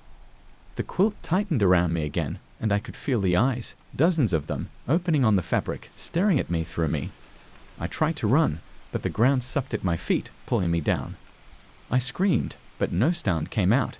The quilt tightened and tightened, until I couldn't breathe, until I couldn't move. I woke up just before I was swallowed by the darkness. I can't live like this anymore. The quilt is watching me, always watching. It's not just in my dreams anymore. I see it move, shift, twist, even when I'm awake. The eyes follow me around the room, no matter where I go. I've tried to burn it, cut it, destroy it in any way I can think of, but nothing works. It always comes back. I don't know what it wants. I don't know why it chose me. But I can feel it getting closer, tighter, wrapping around me a little more each day. It's only a matter of time before it finishes what it started. And when it does, I know I won't wake up this time. It started out as a typical day in the shop, dusty, quiet and smelling like wood varnish, fur, and glue. I've been a taxidermist for over 10 years now, so you can imagine I've had my fair share of strange requests. But nothing like this. Nothing that still gives me a pit in my stomach when I think about it. I should have known better the moment that guy walked in, but how could I? I was just finishing up an owl, a beautiful bird with wings spread out as if frozen mid-flight, when the bell over the door jingled. I glanced up and saw a man, tall and lanky, with a wide-brimmed hat and a long trench coat that looked like it hadn't seen a wash in years. His face was hidden in shadows, and his hands were gloved despite the warm weather. "Good afternoon," I called out, setting down my tools. "Can I help you with something?" He stood there for a moment silent. I remember thinking he looked out of place, like he didn't belong in my shop, or in this town for that matter. When he finally spoke, his voice was raspy, almost like a whisper that carried through the room in an eerie way. "I have a commission for you," he said, stepping forward. As he got closer, I noticed his eyes. They were too dark, almost black, with no hint of light reflecting off them. Something about them made me uneasy. "Sure," I replied, trying to keep things professional. "What kind of mount are you looking for?" Without a word, he reached into his coat and pulled out a crumpled photograph. He slid it across the counter toward me. I picked it up and frowned.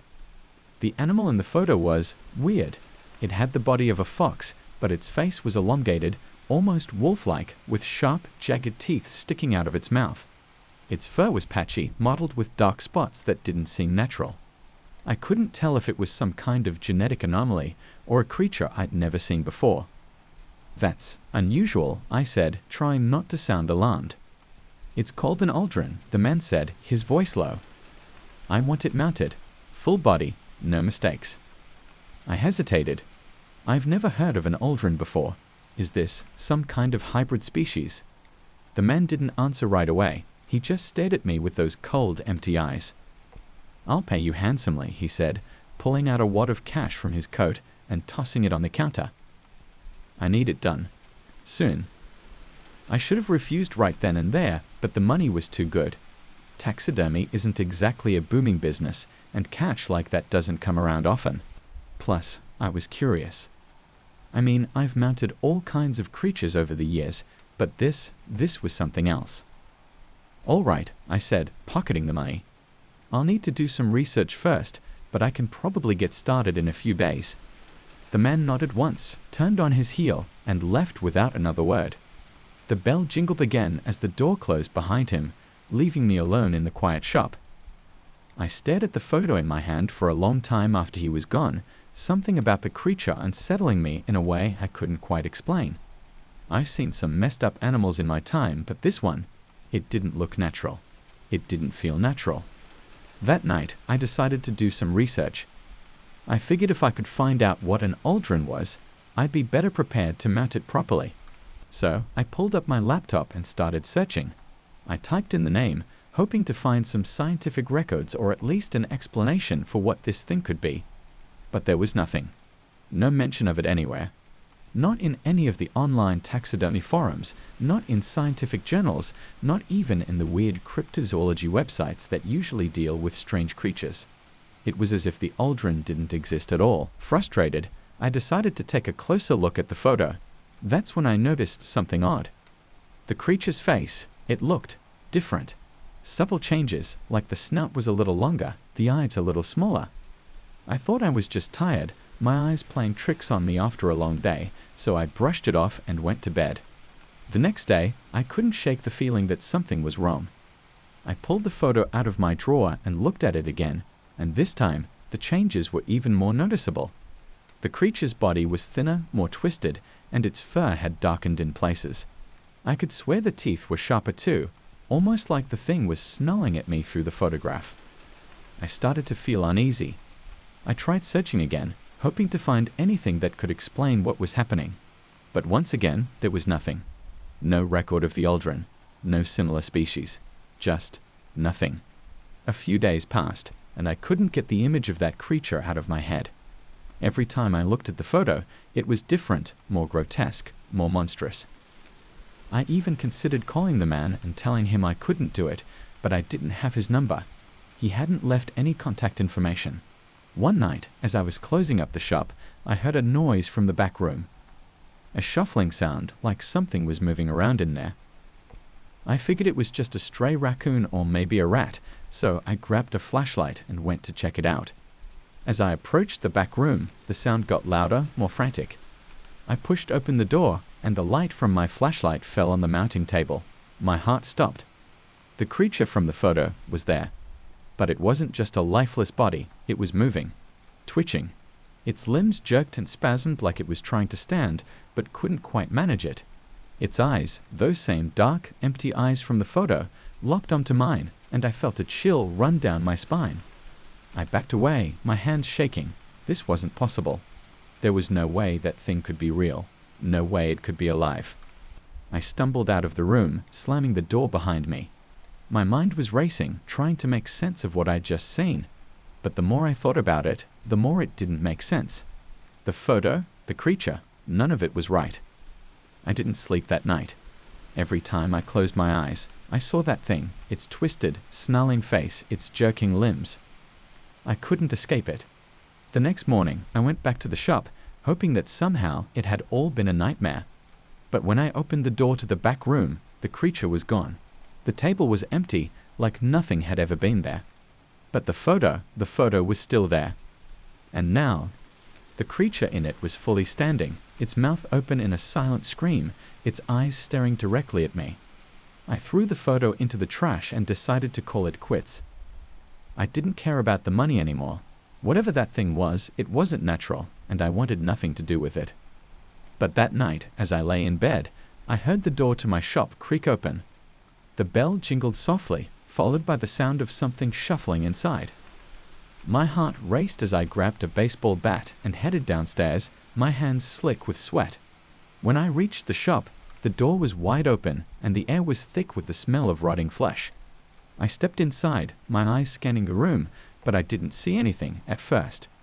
Then, from the shadows, I saw it, the Aldrin. Standing in the middle of the room, its body contorted and broken, its eyes glowing with a sickly light. Before I could react, it lunged at me, its claws sinking into my flesh. I screamed, but there was no one around to hear. The last thing I remember was its face, twisted into a grotesque smile, as it dragged me into the darkness. No one ever found my body. But if you ever see a strange photo of a creature that doesn't exist, take my advice, don't look too closely. Because sometimes things that shouldn't exist have a way of finding you. I've been guiding camping groups through the mountains for nearly 10 years now. It's a peaceful job most of the time, filled with the scent of pine, fresh air, and occasional wildlife. But something happened last fall that changed everything, something I haven't told anyone about until now. It started on a routine trip. We had a small group, 3 friends in their early 20s, ready to spend the weekend hiking and enjoying the woods. The mountains were vast, and I knew them like the back of my hand. Or at least I thought I did. On the second day, I decided to take a detour. There was an old trail I'd stumbled upon once before, but hadn't fully explored. It didn't appear on any maps, and I figured it might lead to a more scenic overlook or something equally harmless. The friends were adventurous and eager, so we turned off the main path and into the deeper woods. The further we walked, the quieter it got. The chirping of birds faded, and even the wind seemed to die down. There was a stillness in the air, a kind of pressure that made my skin prickle. I brushed it off as just being off the beaten path. When you're used to familiar surroundings, unfamiliar ones can make you feel jumpy. But this was more than just that.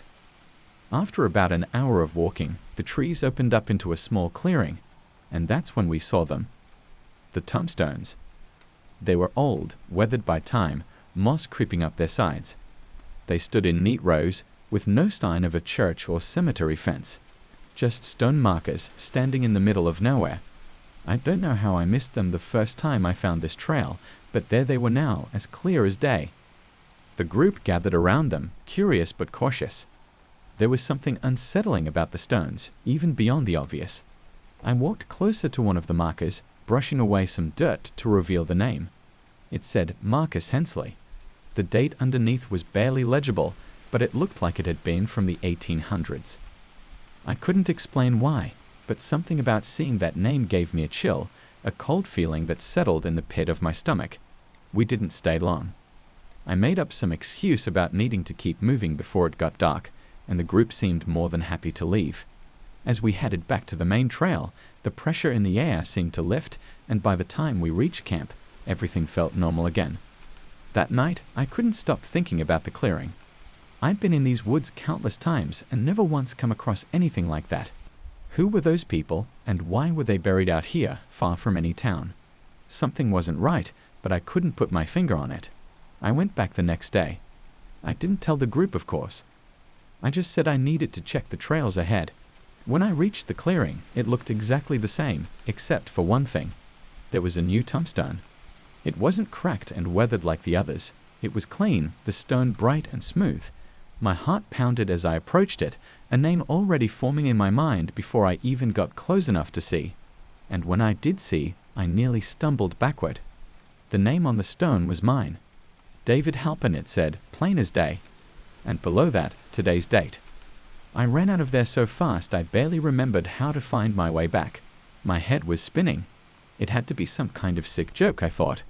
Maybe those kids had carved the stone while I wasn't looking. But that didn't make sense. They wouldn't know my full name. No, it was impossible. I was losing it. But that wasn't the worst part. The worst part was that the next morning, one of the campers, Cody, the youngest, was gone. We searched everywhere, but it was like he had vanished into thin air. The other two were freaked out, and so was I, but we had no choice but to hike back to town and report him missing. I told the authorities what happened, but I left out the part about the tombstone. What was I supposed to say? That some ghostly graveyard was picking us off one by one. A week later, I went back. I had to. Cody was still missing, and I couldn't shake the feeling that the clearing had something to do with it. The woods felt even more oppressive this time, the silence almost deafening. When I reached the clearing, I froze. There was another new tombstone. It had Cody's name on it. I fell to my knees, staring at the stone, my mind racing. This couldn't be happening. I didn't understand any of it. Why was this happening? Who, or what, was behind it? Then I heard something, a whisper, soft at first, but growing louder. It was coming from the stones. I stood up, backing away as the voices grew more distinct, more urgent. They were saying names, over and over again, as if reciting a list. My name. Cody's name. And then the other campers' names. I ran, but the whispers followed me, growing louder and louder until they were almost screams. By the time I reached town, I was out of breath, drenched in sweat, and my mind felt like it was about to shatter. I didn't go back into the woods after that. I couldn't. I made up some excuse to cancel my future tours, telling people the trails were closed due to dangerous conditions. No one questioned it. But I couldn't stop thinking about those tombstones, about the voices, and the feeling that something was waiting for me to come back. Weeks passed. The search for Cody continued, but no one found a trace of him. I tried to go about my life, but every night I dreamt of the clearing, of the names on the stones, of my name. One night, I woke up in a cold sweat. My phone was buzzing on the nightstand.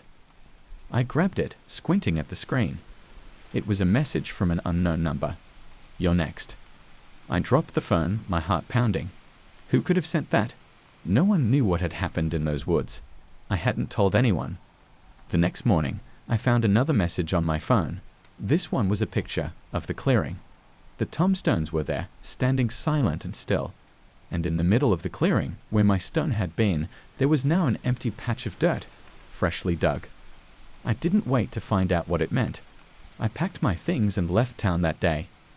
I haven't been back since, but the nightmares keep coming, and every time I wake up, I swear I hear whispers coming from outside my window.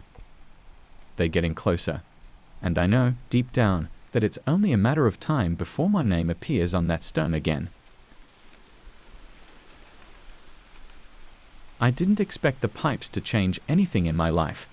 To me, they were just a part of the job, another restoration task in my quiet workshop on the outskirts of town.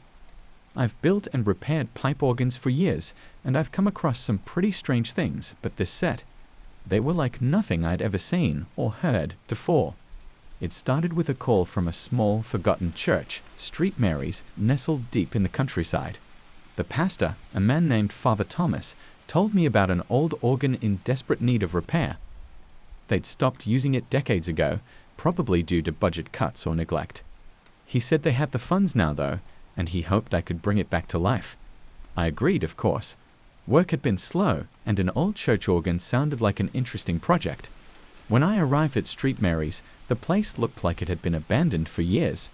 The grass in the yard was overgrown, and the gravestones in the cemetery were barely visible under the brush. Inside, the church smelled of damp wood and decay, but there was something else too, something faint and metallic, like the scent of rust. Father Thomas greeted me, a frail man with thin hair and hollow eyes. He looked exhausted, his hands trembling as he led me to the organ. "It hasn't worked in a long time," he said, his voice raspy. "We stopped using it. Well, we had our reasons." I didn't ask what those reasons were, figuring it was something trivial like broken parts or outdated mechanics. But when we reached the organ, something inside me shifted. The sight of it gave me a strange, uneasy feeling. It was a massive instrument, towering over the back of the church like a sleeping giant, covered in dust and cobwebs. Its once polished wood had dulled with age, and the keys looked yellowed and cracked. But it wasn't the condition that bothered me. It was the pipes. There were hundreds of them, some small and narrow, others large and looming, but a few stood out. They were darker than the rest, almost black and oddly bent, as if they had been twisted by some unseen force. They seemed out of place, run even. But Father Thomas said nothing, so neither did I. I spent the next few days working on the organ, cleaning and tuning the pipes, replacing the broken keys, and adjusting the mechanics. The organ itself was in bad shape, but nothing I hadn't seen before, except for those black pipes. No matter how much I cleaned them, the dust clung to them, like it didn't want to let go. And when I tried to tune them, the sounds they made were unsettling. At first, I thought it was just a tuning issue, maybe a result of the years of neglect, but the more I listened, the more I realized it wasn't that simple. The sounds were too low, too deep for human ears to pick up. But I could feel them. Every time I leaned in to listen, I felt a strange tingling in my skin, like static electricity running through me. It was unnerving, but also intriguing. I told myself it was just my imagination, that the church's eerie atmosphere was getting to me. But then the dreams started. They weren't like normal dreams. They were vivid, disturbingly so, and always the same. In the dream, I was sitting at the organ, playing the black pipes, and the sound that came out wasn't music. It was more like a low hum, a vibration that seemed to shake the entire church. And as I played, I could see shadows moving at the edges of my vision, creeping closer with every note.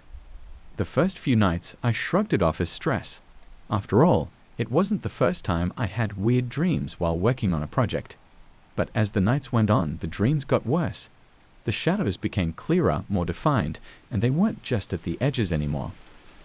They were standing right behind me, whispering in a language I couldn't understand. And every time I woke up, I felt that same tingling in my skin, even though I hadn't been near the pipes. By the end of the week, I was exhausted. The dreams wouldn't stop, and the strange feeling I got from the black pipes only intensified. I was ready to call it quits, to tell Father Thomas that the organ was beyond repair, but something inside me wouldn't let go. I had to know what was going on with those pipes. So, one night after everyone had left, I decided to test them, really test them. I sat at the organ, my hands trembling as I placed them on the keys. I didn't want to admit it, but I was scared. The church was silent, the only sound the faint rustling of the wind outside, but it felt like something was watching me. I took a deep breath and pressed down on the keys connected to the black pipes. At first, there was nothing, just silence. But then I felt it. The low hum, that deep vibration I'd heard in my dreams, began to fill the room. It was so low I couldn't hear it, but I could feel it in my bones, in my skin. The air around me seemed to thicken, like I was being wrapped in an invisible fog. And then I saw them. The shadows from my dreams. They were real. Dark, faceless figures standing in the corners of the church, watching me. I wanted to stop playing, but I couldn't. My hands wouldn't move. The sound of the pipes grew louder, the vibration more intense, and the shadows began to move toward me. I tried to scream, but no sound came out. The figures closed in, their whispers filling my mind, drowning out everything else. I felt cold hands on my shoulders, on my arms, pulling me away from the organ. And then, just as suddenly as it had started, it stopped. I was alone in the church again, the organ silent, the shadows gone. But something was different. I felt different. My skin was tingling, like it had in my dreams, but this time it didn't stop. It was like the sensation had burrowed into me, like the pipes had left a mark on me that I couldn't shake. I left St. Mary's that night, telling Father Thomas that the organ was beyond repair, that there was nothing more I could do. He didn't argue. In fact, he seemed almost relieved, like he had been expecting it all along. For weeks after, I couldn't stop thinking about the pipes. The dream stopped, but the tingling remained. I tried to ignore it, to move on with my life, but something inside me had changed. I couldn't escape the feeling that I had brought something back with me from that church. And then, one night, I heard it. The low hum. At first, I thought it was in my head, that I was just imagining it, but it wasn't. The sound was real, filling my workshop, vibrating through the walls. I could feel the air thickening around me, the same way it had in the church. I knew what was coming, but this time, I couldn't run. The shadows were already there, standing in the corners of the room, watching me with their faceless eyes. They didn't move, didn't whisper. They just stood there waiting. The tingling in my skin grew stronger, more painful, and I realized then that I wasn't alone anymore. The pipes had left something inside me, something dark and ancient. I had played their song, and now I was part of it. I don't know how long I have before they take me completely, but I can feel them growing stronger every day. The hum is always there now, a constant reminder that I can't escape what I've done. And when they finally come for me, I'll be ready, because this time I won't be afraid. I'm not a superstitious guy. In fact, most of the jobs I get are pretty routine. Clean a tank, check the filtration system, scrub some algae off the glass. I've been cleaning fish tanks for over 10 years, and honestly, the strangest thing I usually encounter is an owner who has no idea how to take care of their fish. But the tank at 1418 Briarwood Lane, that tank was different. The job came in like any other. An email from a guy named Greg. He mentioned that his fish tank was always cloudy no matter how many times he cleaned it, and it wasn't a small tank either, about 200 gallons, which meant he probably had some pretty big fish. I'd seen cloudy tanks before.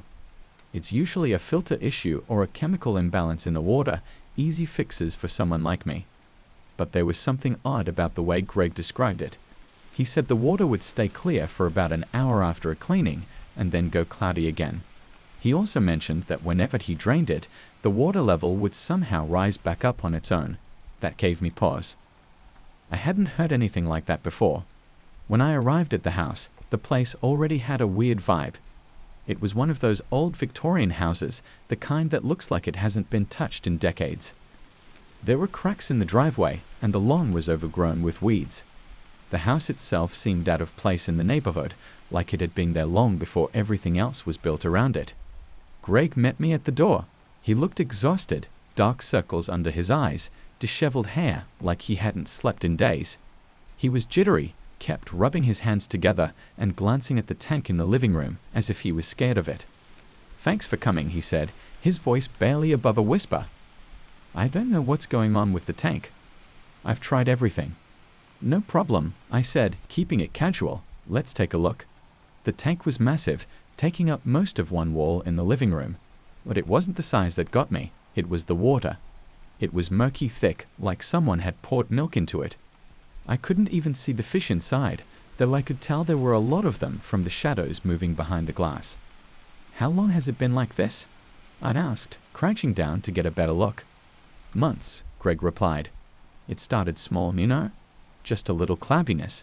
But now, it doesn't go away." "Let me check the filter system," I said. I went through the usual routine, checked the filter, ran a few water tests, looked for any signs of dead fish or debris that could be causing the problem. Everything seemed fine, except the water itself. It wasn't just cloudy, it felt wrong. Like it was thicker somehow, as if it had a mind of its own. I decided to drain the tank. If the water was that murky, it would be easier to start fresh. I attached my siphon and started the process. As the water drained, I caught my first glimpse of the fish. There were dozens of them. Big, colorful fish that should have been swimming happily, but they were just floating near the bottom, barely moving. Their eyes were cloudy, and some of them looked like they had patches of skin missing, as if something had been eating away at them. "Do you feed them regularly?" I asked, glancing at Greg. "Every day," he said quickly. "But they don't eat." "I try, but the food just sinks to the bottom. They ignore it." I nodded, feeling a knot form in my stomach. This wasn't normal. I'd seen sick fish before, but not like this.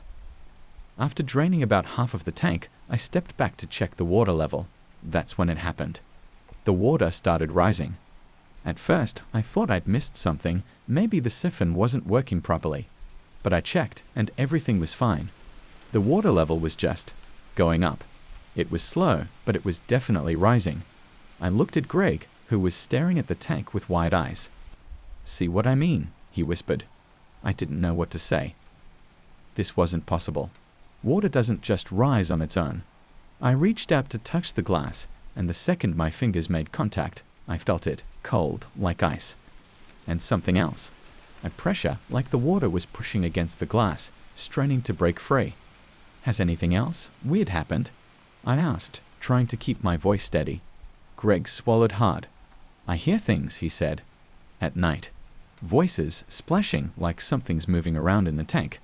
But when I check, there's nothing there. And the fish, they've been disappearing. One by one. I had over 50 when this started. Now there's maybe 20 left." I felt a chill run down my spine. I'm not one to believe in ghosts or curses, but something about this didn't feel right.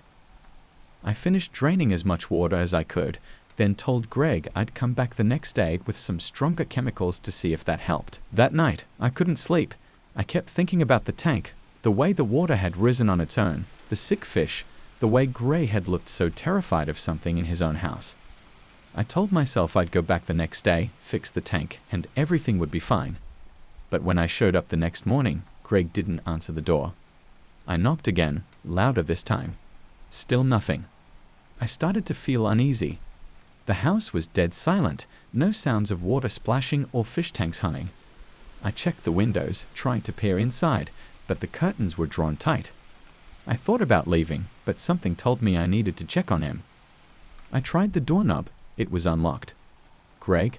I called as I stepped inside. The house was even darker than I remembered. The air was thick, musty, like it hadn't been ventilated in years. I moved toward the living room, my footsteps echoing in the silence. When I turned the corner, I froze. The tank was empty. Not just drained, completely dry. The glass was cracked, and the bottom of the tank was littered with dead fish, their bodies shriveled and decayed. The water had just vanished. There was no puddle, no sign that it had leaked onto the floor. It was like it had never been there at all. "Greg?" I called again, but there was no answer. I started walking through the house, checking each room. Everything was the same, dusty, untouched, like no one had lived there for weeks. But when I got to the basement door, I noticed something strange. The door was slightly ajar, and I could hear something, faint, like a whisper. Against my better judgment, I opened the door and descended the stairs. The basement was pitch black, but I could hear water. Dripping, splashing, like something was moving down there. I pulled out my phone and turned on the flashlight, shining it around the room. What I saw made my blood run cold. The basement floor was flooded, several inches deep. In the center of the room, where the light hit, I saw Greg. He was standing in the water, facing away from me, his body completely still. "Greg?" I called, my voice shaking. He didn't respond. I took a step closer, the water slushing around my feet. That's when I saw it, his reflection in the water. It wasn't his face. It was something else, something twisted, with dark, hollow eyes and a gaping mouth, like it was screaming in silence. I froze, too scared to move. Greg, or whatever he had become, slowly turned to face me. His eyes were empty, lifeless, and his skin was pale, like he had been submerged for days. "Leave," he whispered, his voice barely audible over the sound of the water. "It won't let you go." I didn't wait to hear more. I ran up the stairs, not caring that the water was splashing around me. I didn't stop until I was out of the house, my heart pounding in my chest. I never went back to that house. I don't even know what happened to Greg. I don't want to know. All I know is that the water wasn't just in the tank. It was alive, and it was hungry. To this day, I refuse to clean any tank over 50 gallons. You never know what might be lurking beneath the surface. You ever have one of those days where everything feels off? Not wrong exactly, but like reality's just a little out of focus. Yeah, that's how it started. A regular Tuesday, mind you, no storms, no power outages, nothing spooky in the air. I was just working in my studio, sculpting a couple of commissions when I realized I needed some more soap. I'm a soap sculptor. Weird, right? But people like buying intricate hand-carved bars for their bathrooms or as quirky gifts. Business has been surprisingly good. Anyway, I ran out of soap and decided to take a break. There's this small corner store near my apartment. The kind of place where the old man behind the counter knows your name, but doesn't bother with pleasantries unless you initiate them first. It's comforting in a way. I walked in, nodding to the old man, who barely grunted in response, and made a beeline for the toiletries aisle. As usual, the selection was sparse, just a few brands nobody's heard of, but I didn't mind. The thing that caught my eye was a bar of soap sitting off to the side, not in a box or anything. It was just there, no label, no wrapping. Smooth, creamy white, and kind of unremarkable. I picked it up, feeling the weight in my palm, and I swear it seemed to twitch, just a little, like something soft shifting under pressure. I shrugged it off, thinking I'd just imagined it, and tossed it into my basket. The old man didn't say anything when I brought it to the counter, just rang it up and handed me the change without a word. Back in my studio, I unwrapped the bar and set it on my workbench, planning to carve a simple design. As soon as I touched it, though, it felt strange, warmer than soap should be. I pulled my hand back, and the bar looked different, barely noticeable, but different. The edges were a little more rounded, like it had softened under my touch. I stared at it, trying to figure out if it was just my imagination. Then I pressed my fingers into it again. This time, I felt it. A slight resistance, like it was pushing back. It didn't make sense. Soap's supposed to be pliable, but this was almost alive. I know it sounds crazy, but the more I worked with it, the more it seemed to react to me. Not in a big dramatic way, just small changes. A curve here, a dent there. The longer I touched it, the more it shifted under my hands. I was intrigued, fascinated even. I'd never seen anything like it. Hours passed without me realizing.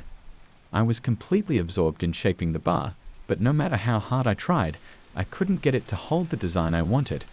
Every time I thought I had it, the soap would subtly change, morphing into something else. By the time I finally stopped, it was late. The sun had set, and the studio was bathed in the eerie glow of my desk lamp. I looked down at the soap and froze. The bar, which had been a smooth, formless block, now had features. Not perfect, but clear enough to be recognizable. A face. A face I didn't know. The eyes were closed, the lips slightly parted, as if the figure was asleep or lost in a dream. I couldn't shake the feeling that it was someone. Not just a random face, but a real person, but I'd never seen anyone who looked like that. I stood up, my heart pounding a little harder than it should have. It was just soap, I reminded myself. Just a weird quirk of my mind, and too many hours hunched over the bench. But the more I stared, the more unnerving it became. It felt like the face was watching me, even though its eyes were closed. I backed away, leaving the soap on the bench, and tried to shake it off. I needed sleep, that's all. Too much work, too much caffeine. Tomorrow, it'd all make sense. But the next morning, the face was still there. And worse, it had changed. The eyes were open now. Not wide, just enough to reveal two blank hollows.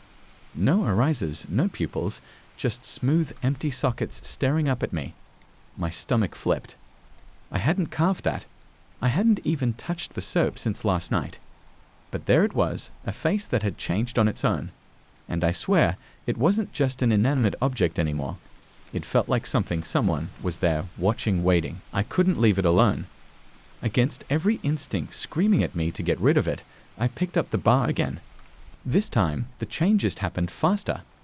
The face became more detailed, more lifelike. The lips curled into a faint smile, almost mocking, while the eyes, those hollow, soulless eyes, seemed to follow my every movement. I tried to reshape it, to force it back into something less human, but it resisted. The soap was no longer soft under my hands. It had become harder, like flesh, almost warm to the touch, and with every stroke, it grew more defined. The cheeks, the nose, the brow, all features of a person I didn't know, but who now felt painfully real. I don't know why I didn't throw it away. Maybe some part of me was curious. Maybe I was just too far gone to think clearly. But I kept working on it, and the more I did, the more attached I became.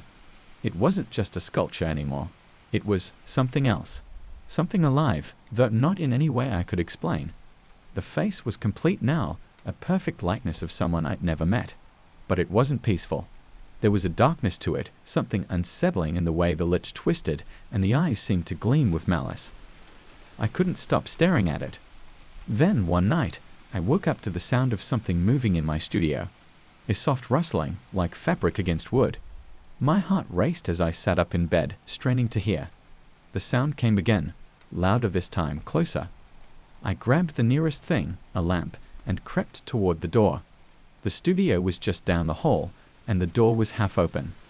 I could see a faint light spilling out, that I was certain I turned everything off before going to bed.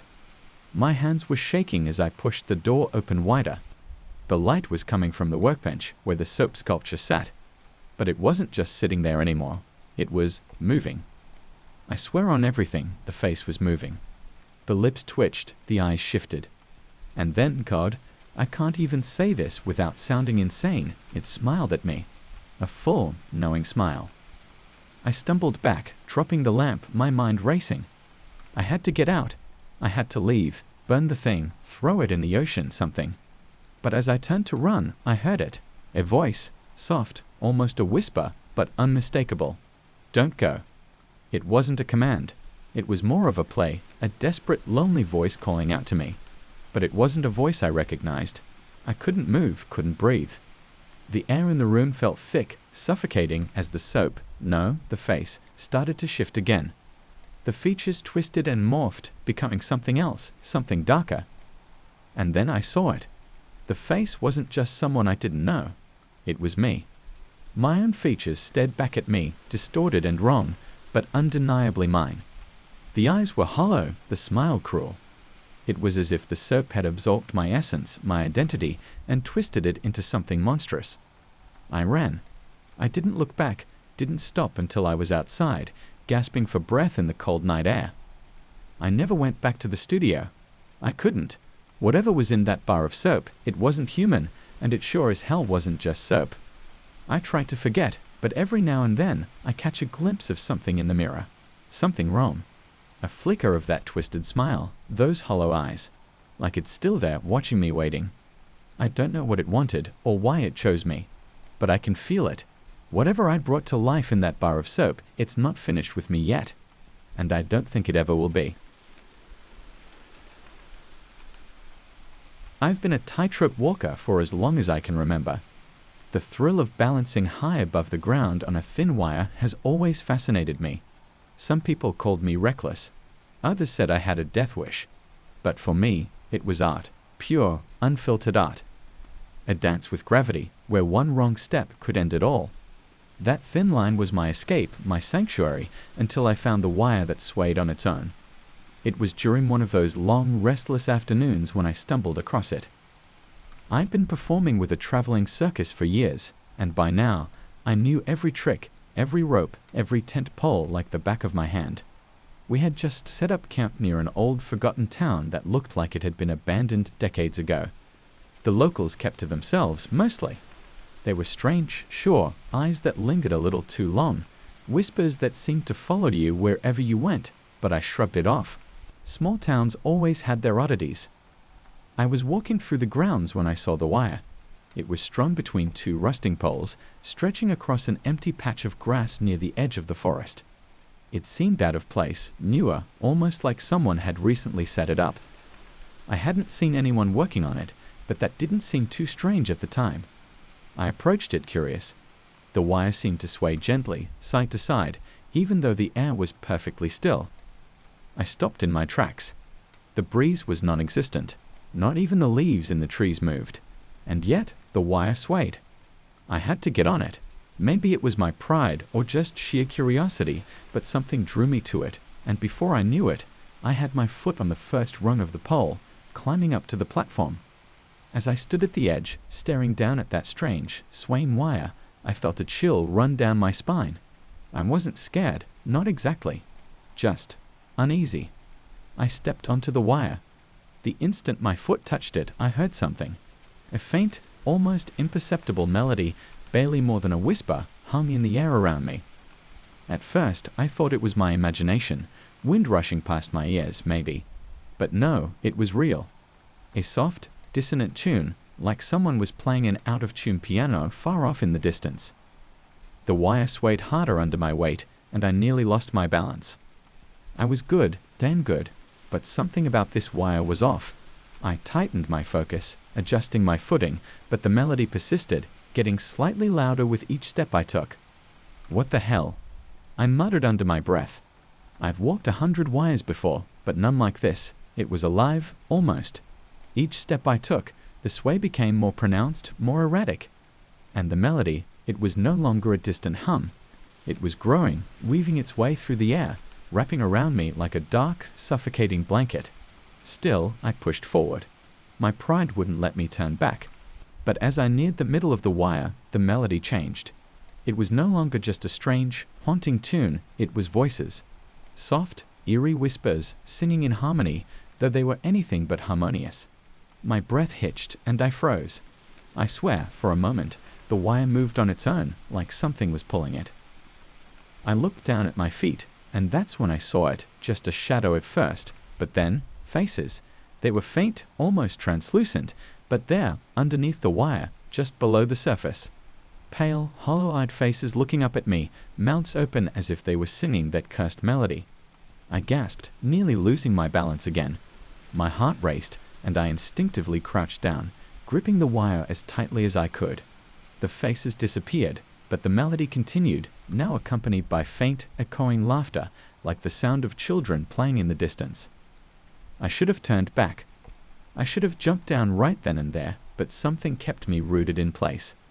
I couldn't explain it, but I felt like if I turned back, something far worse would happen. So I kept moving, inching forward, each step feeling heavier than the last. The wire swayed more violently now, as if it was trying to shake me off. The faces returned, but now they were clearer, more defined. They weren't just faces, they were people. Children. Dozens of them, all staring up at me with those empty, soulless eyes. Their mouths moved in unison, singing that awful melody, but I couldn't make out the words. It was like they were speaking in a language I didn't understand. And then, without warning, the wire stopped swaying. Dead still. The melody ceased. For a moment, I thought it was over. Maybe I'd imagined the whole thing.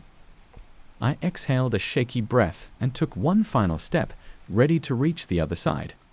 But the instant my foot touched the wire, the laughter returned, louder, more sinister. I looked down. The children were gone. In their place stood a woman, tall, gaunt, with pale, sickly skin and long, tangled hair. She stared up at me with black, hollow eyes, her lips curled into a twisted smile. She didn't speak, but her mouth moved in time with the melody, and I felt a sharp pain in my chest, like something was squeezing my heart. I couldn't move. My legs locked up, my body frozen in place, as she slowly raised her hands, reaching for the wire. Her fingers were long and bony, with nails as sharp as knives. She wrapped them around the wire, and as soon as she did, I felt it, cold, like ice crawling up my legs. I tried to scream, but no sound came out. My throat was tight, my vision blurring as the wire beneath me began to shake violently. The woman's smile grew wider, her eyes darker, and the melody. It was deafening now, a cacophony of voices and laughter echoing in my skull. And then, with a sudden violent jerk, the wire snapped. I fell, plunging into darkness, the faces of the children flashing before my eyes as I tumbled through the air. But the ground never came. Instead, I found myself suspended in a void, the melody still ringing in my ears. The woman was there, floating above me, her black eyes staring into mine. She leaned in close, her cold breath brushing against my skin as she whispered something in that strange, haunting language. And then, just as quickly as it had all begun, everything went black. I woke up the next morning, lying on the ground beneath the broken wire. The circus was gone. The tents, the people, everything. The poles that had held the wire were old, rusted, like they'd been there for decades, untouched. I stood, my body aching, and looked around. I was alone. Completely alone. I never spoke of that day. I never returned to the circus, never set foot on a tightrope again. But every now and then, late at night, when the wind is still and the air is quiet, I can hear it, the faint, dissonant melody echoing in the distance. And I know she's still out there, waiting for the next fool to step onto her wire. I stood on the edge of that patch of land again today, just like I had so many times before. I don't know what keeps drawing me back. I guess when you've spent your whole life working the soil, it becomes part of you. You get this nagging need to make sure every piece of your land is cared for, even if it's a piece like this one, where nothing has ever grown. No matter how many years I've tried, nothing would sprout here. No grass, no weeds, not even a stubborn wildflower. I found it by accident, really. I'd bought this place from an old couple who said it was fertile ground, good for crops. The rest of the farm had lived up to that promise. But this one patch, about an acre in size, was dead. It was a perfect square too, like someone had cut out a section of life and left nothing behind. At first, I didn't think much of it. Figured it was just bad soil. But after a few seasons of trying everything I could think of, compost, manure, rotating crops, I got curious. Why was this land so different? It wasn't rocky or dry. Hell, it should have been prime growing land. But each time I tried to till it, the soil turned darker, almost black. Not the rich, dark brown you'd want for planting. No, this was different, like it was tainted. I brought out my tractor that first year, blades sharp and ready. I started at the edge, and as soon as the blades cut into that soil, something changed. The earth didn't turn over the way it should have. Instead, it crumbled away in thick, oily clumps, like old coffee grounds left out too long. The smell hit me right after, wet, rotten, like something had been buried deep for years, and was only now clawing its way back to the surface. I figured I'd hit some old garbage pit, maybe something the previous owners had let go to waste.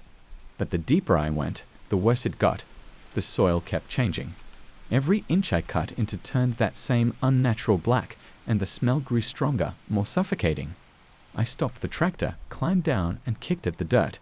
When I touched it, it felt cold, almost like it was leaching the warmth out of my skin. That was the first time I noticed it, the sound. At first, I thought it was just the wind stirring through the nearby trees, but this was different. It was too low, too constant. A hum, like the deep vibrations of machinery running underground, only there weren't any machines for miles. The sound was coming from beneath the earth itself. I didn't tell anyone about it at first, didn't see the point. I'm not a superstitious guy, and I wasn't about to start believing in ghost stories just because my soil was acting strange. But as the weeks went by, I started feeling off. There was no other way to put it. It was like something was gnawing at the back of my mind, a persistent sense of unease that I couldn't shake. I tried to ignore it, focusing on the rest of the farm. But the patch of dead land was always there, in the corner of my vision, like it was waiting for me to come back. And the more I stayed away, the more I felt it calling me, like it was alive somehow. So I did what any rational farmer would do. I tried again. Brought out the plow, spread new seed, watered it more than the rest of the field just to give it a fighting chance. But nothing ever grew. Worse than that, the soil seemed to get angrier. I know how that sounds, but there's no other way to describe it. Every time I touched it, the ground would tremble, just slightly, like the earth itself was trying to shake me off. And that hum, God, that hum, it never stopped. It was like something was waiting, biding its time underneath that blackened earth. Then came the night everything changed. I remember it vividly because it was the first time I'd felt real fear on my own land.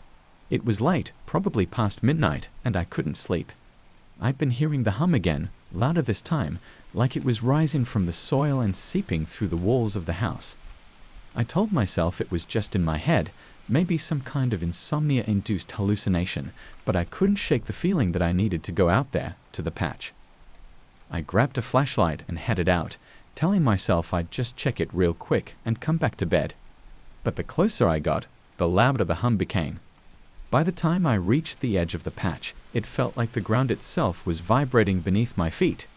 The air was thick, almost suffocating, and that smell, the rotten stench, had returned full force, like something dead had been dug up. I shined my light over the soil, half expecting to see something crawling out of it, but it looked the same as always, dark, empty, lifeless. Still, I felt drawn to it, like something was pulling me in. I stepped onto the patch, my boots sinking slightly into the soft, cold earth, and that's when I saw it. Movement just under the surface. At first, I thought it was some kind of animal, maybe a mole or something burrowing through the dirt. But no, this was different. The earth itself seemed to shift, the black soil swirling in slow, deliberate patterns, like it was alive. I froze, not knowing what to do. My heart was pounding in my chest, my mind screaming at me to run, but I couldn't move. I couldn't look away. Then, without warning, the ground split open. It wasn't like an earthquake. It was more like the earth had been waiting for me, waiting for just the right moment to reveal what it had been hiding all this time. The crack in the soil widened, and from the darkness below, something began to rise. At first, I couldn't make sense of it. It was just a shape, blacker than the soil itself, shifting and writhing like it didn't belong in this world. And then I saw them. Hands. Dozens of them, pushing up from the ground, clawing at the surface, reaching for me. They were thin, skeletal, covered in that same black soil, their fingers stretching and curling as if they were desperate to grab hold of something of me. I stumbled back, my flashlight flickering as I fumbled for the house, but I couldn't tear my eyes away from the sight. The hands kept coming, more of them now, and the hum. God, the hum was deafening. It wasn't just a sound anymore. It was a voice, deep and ancient, whispering something I couldn't understand, something I didn't want to understand. I ran. I don't remember much of the run back to the house, just the cold night air and the sound of the hum chasing me. When I slammed the door behind me, I thought I was safe. But the hum didn't stop. It was inside my head now, inside the walls, inside everything. The patch of land was alive, and it had marked me somehow. I don't go near it anymore. Hell, I don't even go outside at night, but I can still hear it, whispering, waiting. And sometimes, in the dead of night, I think I see them, those hands, reaching for me, just outside my window, clawing at the glass, waiting for the day they'll pull me down into that black, unnatural soil. And I know, deep down, that day is coming soon. Every time I strip down to my underwear, step onto the slightly raised platform, and stand still, I wonder what these students see. You know, being a life drawing model sounds like an easy gig. You show up, hold a pose, and let a bunch of hopeful artists try to capture your form. But lately, things have taken a weird turn. The first time I noticed something was off, I shrugged it off as a coincidence. It was a Thursday afternoon, the usual mixed class of beginners, and a few seasoned artists sprinkled in. I took a simple seated pose, nothing fancy, just me, leaning back on a wooden chair, arms resting on my thighs. The students were quiet, charcoal pencils scratching against paper, focused. After the session ended, I got up, stretched a bit, and made my way around the room, checking out their work like I usually do. That's when I saw it. One of the newer students, a quiet guy in his early 20s, had drawn me sitting on the edge of a cliff, the ocean raging behind me. The detail was incredible, almost too real. You could see the foam on the waves, the jagged rocks below, the stormy sky. I paused, looking at the kid. That's interesting. What made you decide to go with that setting? He blinked up at me, confused. What do you mean? That's what you asked for, right? I frowned. I'm sitting in a classroom, on a wooden chair. He looked back at his drawing, then up at me again. But, I swear, I saw you there. I brushed it off, chalking it up to some weird creative vision, or maybe he just misunderstood the assignment. Artists get inspired by random stuff all the time, right? But the next class, it happened again. This time, I was doing a standing pose, something simple, hands on my hips, nothing unusual. The session went smoothly, but as I walked around afterward, another student had drawn me standing in front of a mansion, an old decaying thing with broken windows and ivy crawling up the walls. My clothes were different, too, more formal, like some kind of old-fashioned suit, the strangest part. There was a figure in the background, barely visible through one of the cracked windows, watching me. I stared at the drawing for a long time, my stomach doing a slow flip. Where did this come from? The student, a girl with short, dyed hair, looked nervous. I thought that's what you wanted. I mean, it felt like that's where you were. That sentence hung in the air, heavy and strange. I tried to laugh it off, but it sat with me for days. I've never been to a mansion like that, never worn clothes like that. The figure in the window, though, that's what kept me awake at night. It kept happening. Every class, the students would draw me in places I had never been. A dense forest at night, shadows creeping between the trees. An abandoned amusement park, the rides rusting, the sky a sickly grey. Once they drew me in a small, dimly lit room, walls covered in strange symbols, candles burning on the floor around me. And always there was someone or something watching. At first it was subtle, like in the mansion drawing, but then it got more obvious. A figure standing behind me in a foggy field, just out of focus. A shadow in a doorway, tall and looming. And in one particularly unnerving sketch, I was in a dark, narrow hallway, and the figure, whoever or whatever it was right behind me, its hand almost touching my shoulder. The worst part, I started to feel like I had been in those places. They felt familiar, like a dream you can't quite remember, but lingers in the back of your mind. I could almost smell the mildew in the old mansion, hear the creak of the rusted rides in the amusement park. I couldn't shake the feeling that these drawings were more than just creative interpretations. It was like they were glimpses into some other version of my life, one I had no memory of. It got to the point where I dreaded going to work. I'd stand on that platform, heart pounding, waiting for the students to start drawing, terrified of where they'd place me next. Then came the final class.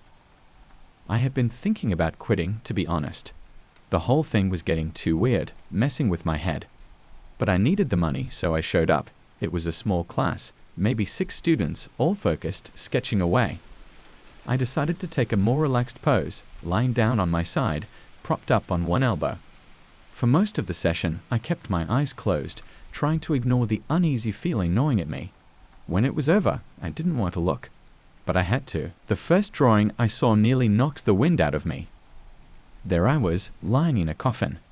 My hands were crossed over my chest, my face pale and expressionless. The coffin was in a small room, and there were candles everywhere, just like that other drawing. But this time, the symbols on the walls were clearer, more distinct. I didn't recognize them, but they felt wrong, like they weren't meant to be seen by human eyes. I moved to the next drawing. This one showed me standing at the edge of a graveyard, the coffin from the first drawing now buried in the ground. There was a shovel in my hand, dirt piled up beside the open grave. And behind me, that figure, the one that had been haunting the sketches for weeks, was standing closer than ever. Its face was still hidden, but I could see its hand reaching out toward me. I didn't want to look at the last drawing, but I couldn't help it. It showed me, not on the platform, not in a classroom, but in the hallway of my own apartment. The hallway was drawn in perfect detail, right down to the chipped paint on the doorframe and the rub I'd tripped over 100 times. I was standing in the doorway of my bedroom, the light casting long shadows across the floor. And there, in the dark of the room, was the figure. But this time, it wasn't just a shadow, it had eyes. Pale, glowing eyes, staring straight at me. I dropped the drawing, my hands shaking. This wasn't possible. How could they know what my apartment looked like? How could they know about the hallway, the rug, the chipped paint? I bolted out of the classroom, barely hearing the concerned voices behind me. I raced home, my mind spinning. It felt like the walls were closing in on me, the air too thick to breathe. When I got to my apartment, I froze in the hallway. Everything was exactly as it had been in the drawing. The chipped paint, the rug, the shadows. I stood there, staring at my bedroom door, heart hammering in my chest. I didn't want to open it, but I had to. The room was dark, just like in the drawing. I fumbled for the light switch, my fingers trembling. The light flickered on, casting harsh, yellow light across the room. It was empty. I let out a shaky breath, laughing nervously at myself. Of course, it was empty. This was all in my head. I was letting the drawings mess with me. But then, out of the corner of my eye, I saw it. A shadow, moving across the wall, creeping toward me. I spun around, but there was nothing there. My heart raced, and I stumbled backward, nearly tripping over the rug. The light flickered, and for a split second, I saw it. The figure. Standing in the doorway, its pale eyes glowing in the dark. I slammed the door shut and locked it, my breath coming in ragged gasps. But I knew it was too late. The drawings weren't just drawings. They were warnings. Visions of something that had been following me, creeping closer with each class, each sketch. And now it was here. The light flickered again, and I heard it, slow, deliberate footsteps coming down the hallway toward me. The last thing I saw before the light went out was the shadow moving across the floor, reaching for me. And then darkness. I've worked at a ski resort for over a decade now. It's a small place, tucked away in the northern mountains where winter never seems to end. It's beautiful in a rugged, wild sort of way, cold, quiet, and isolated. And that's just how we like it. We get our fair share of tourists, mostly skiers looking for a challenge. Our slopes are tough, but there's always been one slope, one I've come to call Slope 13, that nobody could conquer. I remember the first time we opened it. Freshly groomed, sparkling with the morning sun, it looked perfect. We'd had some pros out to test the runs, and everything seemed fine. But the moment anyone tried to ski Slope 13, they'd fall, no matter how skilled they were. The first few times, we just brushed it off as bad luck or tricky terrain, but after the 5th, 10th, 15th time, it became clear that something was wrong. People started talking, whispers around the lodge, theories flying about why the slope was cursed or jinxed. But I didn't believe in that nonsense. It's a slope. Snow, trees, rocks, nothing more. Or at least, that's what I thought. Then I started noticing the marks. Whenever we'd clear the track, the snow would always form these strange patterns, almost like symbols. At first, I assumed it was from the wind or maybe a skier dragging their poles, but the more I looked, the more unsettling it became. The marks weren't random. They looked intentional, like someone or something had drawn them. They weren't easy to spot either. You had to be looking for them. They were faint, barely a scratch on the surface of the snow, but once you noticed them, they were impossible to ignore. Swirling, looping shapes, like a cross between ancient runes and claw marks. I didn't tell anyone at first, thinking maybe I was just overthinking it. But the more I saw them, the more I couldn't shake the feeling that something was seriously wrong. One day, after we'd closed the resort for the night, I decided to take a closer look at Slope 13. I grabbed my snowmobile, a headlamp, and rode out there alone. I don't know what I was expecting to find, maybe some kind of animal tracks or some natural explanation, but deep down, I knew this wasn't normal. As I approached the slope, the wind picked up. It howled through the trees, carrying with it the eerie quiet of the mountains at night. My headlamp cut through the darkness, casting long shadows over the snow. Everything was still. Too still. I parked the snowmobile at the top of the run and stood there for a moment listening. My breath came out in clouds, and the cold gnawed at my face. The snow beneath me was pristine, untouched, and yet, there they were, the marks. Clearer now than ever before. Twisting, curving lines, like some forgotten language etched into the slope.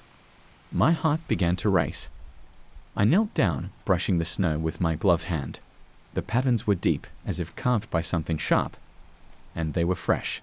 Too fresh. A sudden gust of wind sent a shiver down my spine, and I swear I heard something in the distance. A low, guttural whisper. I stood up, heart pounding, and turned, scanning the tree line. Nothing. Just darkness. But the air felt heavier, colder, like I wasn't alone. I decided to head back, but as I mounted the snowmobile, the engine wouldn't start. I cursed under my breath, turning the key over and over, but it was dead. The wind howled again, louder this time, and I felt it, eyes on me. Watching. Waiting. I grabbed the radio from my jacket and called the lodge. Nothing. Static.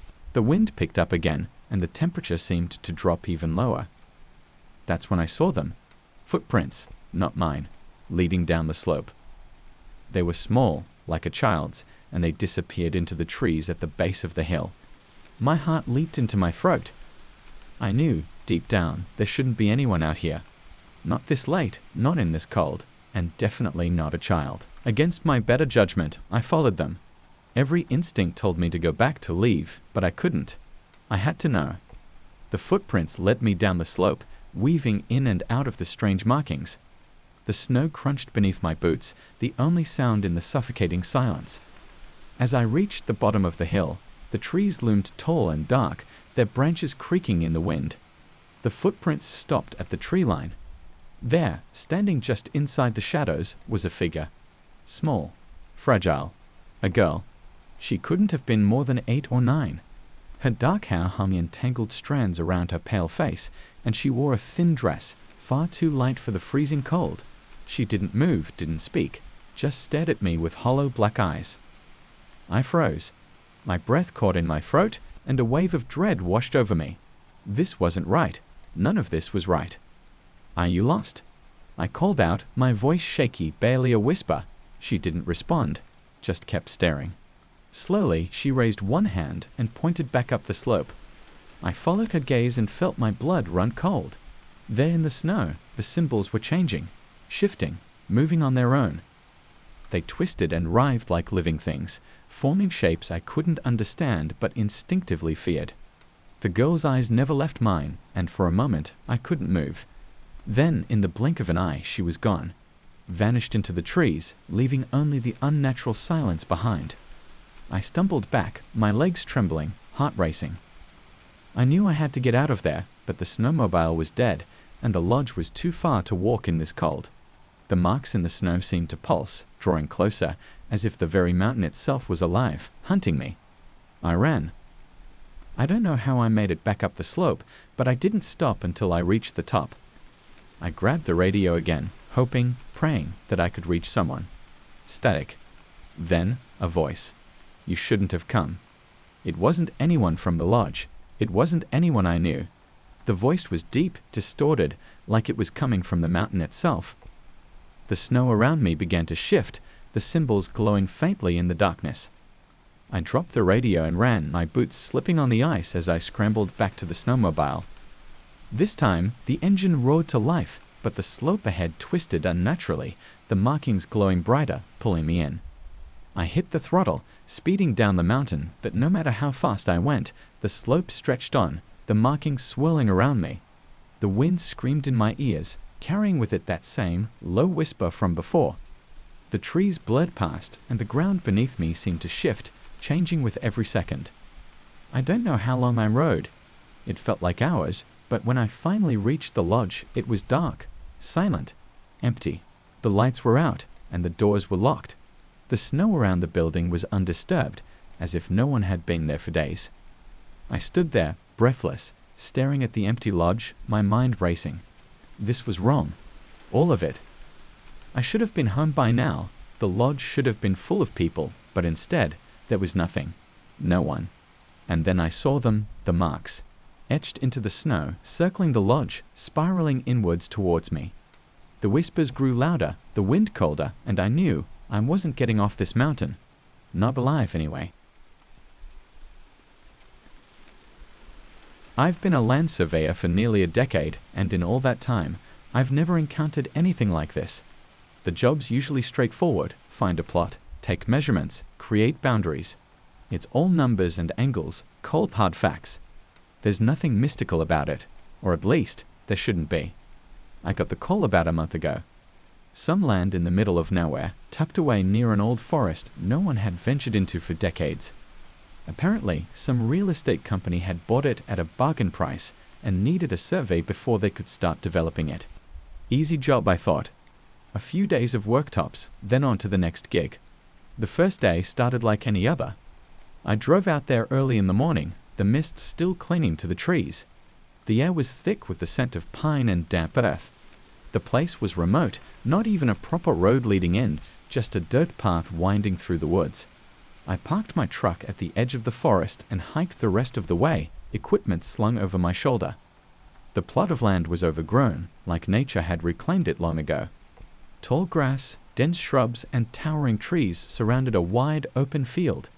It was odd how the field was so clear, as if something kept it that way, but I didn't think much of it at the time. I set up my gear and began to take measurements. At first, everything seemed fine. The ground was stable, the boundaries straightforward. I was done by midday, packed up, and headed back to the truck. I spent the next few hours going over the data, drawing up the rough outline, but when I looked at the numbers, they didn't make sense. The plot was too big. I double-checked everything, thinking I'd made a mistake, but the numbers were clear. The plot of land I measured was larger than the dimensions listed in the property records, not by a lot, but enough to be noticeable. Figuring I'd just miscalculated somewhere, I decided to head back the next day for a second sweep. Day 2, I walked back to the plot, set up my gear, and started measuring again. This time, I was extra careful, making sure I followed the boundaries exactly. I took more time with each point, marking them meticulously. By the end of the day, I felt confident I'd done it right. But when I got home and checked the data, it was wrong again. The land had somehow shifted. It was a different shape now, wider on one side, narrower on the other. I couldn't explain it. The measurements were accurate, but the shape didn't match the first day's map. I told myself it was just a glitch with the equipment, maybe interference from the surrounding forest. So on day 3, I brought backup gear, top-of-the-line stuff, and a colleague, Mike, to help me out. We started early, marking new points, cross-checking each other's work. The whole time, I couldn't shake the feeling that we were being watched. There was nothing out there, just trees and silence, but the air felt heavy, like the forest itself was observing us. I kept glancing over my shoulder, but every time I looked, there was nothing. By the time we wrapped up, Mike was looking pale. I asked him if he was feeling all right, and he just shrugged it off, said the place gave him the creeps. I laughed it off, trying to keep things light, but deep down I knew what he meant. There was something off about the land. We got back to the truck, plugged in the data, and it had changed again. The shape was shifting, morphing. It wasn't just expanding anymore. It was bending, curving in strange ways that didn't make any sense geometrically. Mike swore up and down that everything we did was by the book, but the data didn't lie. That night, I barely slept. I kept dreaming about the land, the way it seemed to pulse under my feet like it was alive. I saw shapes in the darkness, massive figures looming just beyond the trees, waiting for something. By day 4, I was obsessed. I couldn't walk away from it. I had to understand what was happening, why the land was shifting. I went back alone, early in the morning before the sun had fully risen. The fog was thick, clinging to the ground like a living thing. I felt a chill crawl down my spine as I walked into the clearing. This time, I didn't bother with the equipment. I just stood there in the middle of the field, staring at the land. That's when I saw it, the outline in the earth. The dips and rises of the terrain weren't random. They'd formed a shape, a massive figure stretched out beneath the soil. I couldn't believe I hadn't noticed it before. It was like a giant was lying just beneath the surface, curled up in a deep slumber. The more I looked, the more distinct it became. The shape wasn't natural. This was deliberate, ancient. The earth itself seemed to shift slightly as I walked, like the figure was breathing, slow and steady. I should have left right then and there, but I couldn't. I was drawn to it, fascinated by the sheer impossibility of it all. I spent hours walking around, tracing the boundaries of the figure, trying to get a sense of its size. It was enormous, far bigger than the original plot of land. That night, I dreamt again. This time, the giant woke up. It didn't move, not exactly. But I could feel it, its consciousness, its awareness, stretching out into the world. It saw me. It knew me. I woke up in a cold sweat, my heart racing, and I knew I had to go back one last time. On the final day, I returned just as the sun began to rise. The air was still, too still, like the land was holding its breath. I stood at the center of the field, staring down at the shape, waiting for something to happen. And then the ground shifted. It was subtle at first, just a tremor beneath my feet. But it grew stronger, more violent. The earth rippled, and the shape began to rise. Slowly, impossibly, the figure in the ground was waking up. I stumbled back, my mind reeling. The giant wasn't just a shape in the land, it was the land. The trees, the grass, the dirt, they were all part of it, part of something ancient and terrible. I could feel its presence now, fully awake, staring down at me with eyes I couldn't see but knew were there. I ran, tripping over roots and stones, desperate to get away. But no matter how far I ran, I could feel it following me, its awareness pressing down on me like a weight. The land itself shifted under my feet, bending and warping to keep me within its boundaries.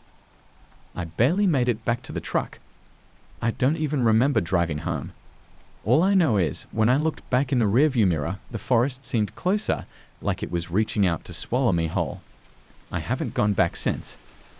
I quit the job, left the city, but sometimes, in the dead of night, I can feel the land calling to me, tugging at the edges of my mind. I dream of the giant, still sleeping, still waiting. I don't know what it is or why it's there, but I know one thing for sure. The land isn't just shifting, it's alive.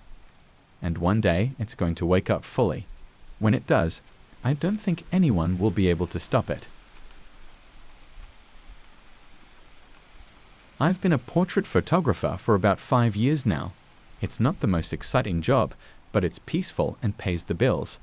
People trust you to capture their moments, their smiles, their family portraits, and sometimes you even get hired for a wedding. I never really thought much about it until a couple of months ago when things started to get weird. I own a small studio on the corner of Maple Street, nothing fancy. I've got a couple of backdrops, some decent lighting, and a chair that I try to make look fancier than it really is. Business is steady, mostly families or couples coming in for anniversary shots or graduation photos. Everything was running smoothly until I started noticing something strange in my photos. At first, I thought I was imagining it. It started with a family shoot. A mom, dad, and their 2 little kids. Typical stuff. They came in, stood in front of the backdrop, and I snapped away. They seemed happy with the results, and I didn't think much of it until I started editing the photos later that night. That's when I saw him. In the background of one of the shots, behind the family, was a figure. A man tall, with slicked back hair, and a smile that was too wide to be normal. I checked the RAW file, zoomed in, and stared at the man's face. He wasn't supposed to be there. We were indoors, and there was no one else in the studio at the time. He was just there, in the background, staring directly into the camera with that unsettling grin. I chalked it up to a glitch, or maybe some weird reflection, though it didn't make sense. I edited him out and sent the photos to the family, trying to push the incident out of my mind. But then it happened again. A couple of days later, I had a shoot with an older woman who wanted portraits for her 60th birthday. She was sweet, very chatty, and kept complimenting my work. As usual, I took the photos and started editing them later that evening. And there he was again. The same man. Same slicked back hair, same wide, unnatural smile. This time, he was standing closer to the woman, just over her shoulder. My heart raced. I didn't understand what was happening. There was no way someone could just appear in my studio without me noticing, let alone be caught in the background of the photos. But there he was. It wasn't a glitch. It wasn't a reflection. He was there, and he was looking directly at me. I showed the picture to a friend of mine who's also a photographer. She didn't have an explanation either. She joked that maybe I'd caught a ghost, but I didn't laugh. It felt wrong. It felt like something was watching me, like something had slipped into my life without permission. The next time I had a shoot, I was nervous. It was a maternity session, a young couple expecting their first child. They seemed happy and excited, but I couldn't shake the anxiety that was clawing at my stomach. I kept glancing over my shoulder during the shoot, convinced that I'd see the man standing in the corner of the room, grinning at me. But the session went smoothly. The couple left, and I began editing their photos, hoping I wouldn't find him lurking behind them. But he was there. In every shot, the man stood behind the couple, closer than he'd been in the previous photos. His grin was wider now, stretching unnaturally across his face. His eyes, hollow and dark, seemed to drill into me. I couldn't breathe. I deleted the photos immediately, my hands shaking. This couldn't be happening. It didn't make sense. I stopped taking clients after that. I couldn't risk it. I didn't know what this figure was or why he kept appearing, but I wasn't going to let him ruin anyone else's photos. I needed answers. So I went back through all my old shoots, looking for any sign of him. Sure enough, he was there, faint at first, barely noticeable in the background of older pictures. But as time went on, he became more prominent, closer, always smiling. I couldn't explain it, and I didn't want to believe it, but the evidence was right there, staring at me from the screen. The man was appearing in photos I had taken months ago, long before I even noticed him. It was like he had always been there, slowly creeping into my life without me realizing it. That night, I couldn't sleep. Every time I closed my eyes, I saw his face, that awful, twisted smile, those hollow eyes. I felt like I was being watched, like he was somewhere nearby, just waiting for me to acknowledge him. I tried to distract myself, watching TV, listening to music, anything to drown out the growing sense of dread. But nothing worked. The feeling of being watched wouldn't go away. A few days later, I got an email from one of the families I had worked with. They said they loved the photos but asked if I could send the unedited versions because they noticed something odd in the background. My blood ran cold. They had seen him too. I didn't respond. I couldn't. I shut down my computer and paced around my apartment, trying to figure out what to do. I couldn't ignore it anymore. The man was real, or at least as real as something like him could be. I needed to understand what was happening. I needed to confront him. So I did something reckless. I set up my camera in the studio, turned on my lights, and stood in front of the backdrop. I hit the timer and waited. When the shutter clicked, I held my breath, hoping that nothing would happen. But when I checked the photo, there he was. Standing directly behind me, his face inches from mine, his grin wider than ever. My heart pounded in my chest, and I snapped more photos, moving around the studio, trying to catch him from a different angle. But no matter where I went, he was always behind me, always staring, always smiling. In a panic, I smashed the camera, thinking that maybe if I destroyed it, I could get rid of him. But it didn't help. The man wasn't just in the photos anymore. He was everywhere. I saw him in reflections in the corner of my vision, always grinning, always watching. I stopped sleeping. I stopped eating. All I could think about was that man, that horrible, smiling man who had somehow wormed his way into my life. I tried to talk to people, but no one believed me. They thought I was losing my mind, and maybe I was. Maybe I still am. I don't know how long I can take this. He's closer now. I can feel his presence, like a weight pressing down on my chest. Every time I turn around, I half expect to see him standing there, waiting for me to acknowledge him. I took another photo today just to see, just to confirm that he's still there. And he is. But this time, he's not in the background. He's standing right next to me, his arm around my shoulder, grinning like we're old friends. I don't know what he wants, but I'm afraid I'm going to find out soon. I'm afraid he's never going to leave. Maybe he was never just in the photos. Maybe he's been here all along. And now, I think he's waiting for me to join him. I never expected a simple spool of thread to ruin my life, let alone whisper to me. But I suppose I should start at the beginning, when things were still ordinary, when the world hadn't yet crumbled around me. My name is Eliza, and I've been a lace maker for as long as I can remember. I grew up in a small village, tucked away from the rest of the world. My grandmother was the best lace maker in town, and from the age of 6, she taught me how to weave intricate patterns. It was peaceful work, and it kept my hands busy while the world carried on with its noise. I loved it, until that spool of thread came into my life. It all started when I found myself low on supplies one evening. My usual spool of thread was almost gone, and I hadn't placed an order for more. I was irritated with myself for forgetting, especially since I had a big order to finish by the end of the week. I was making a lace tablecloth for a wealthy client, and the deadline was looming. I scoured my house for any extra supplies. I checked every drawer, every shelf, every corner. Just as I was about to give up, I noticed an old wooden box in the back of my storage closet. It was small and covered in dust. I didn't remember seeing it before, but it looked like something my grandmother might have left behind. Curiosity got the better of me, and I opened the box. Inside was a single spool of thread, the color of storm clouds, dark, almost black, but with a strange shimmer to it. It felt old, but still intact. I ran my fingers over it, feeling the texture. It was softer than anything I'd ever worked with, yet somehow stronger. I had no idea why my grandmother would have hidden it away. Thinking nothing of it, I grabbed the spool and went back to my work table. I set up my lace frame and began weaving, hoping this thread would do the job. As I worked, I noticed something odd.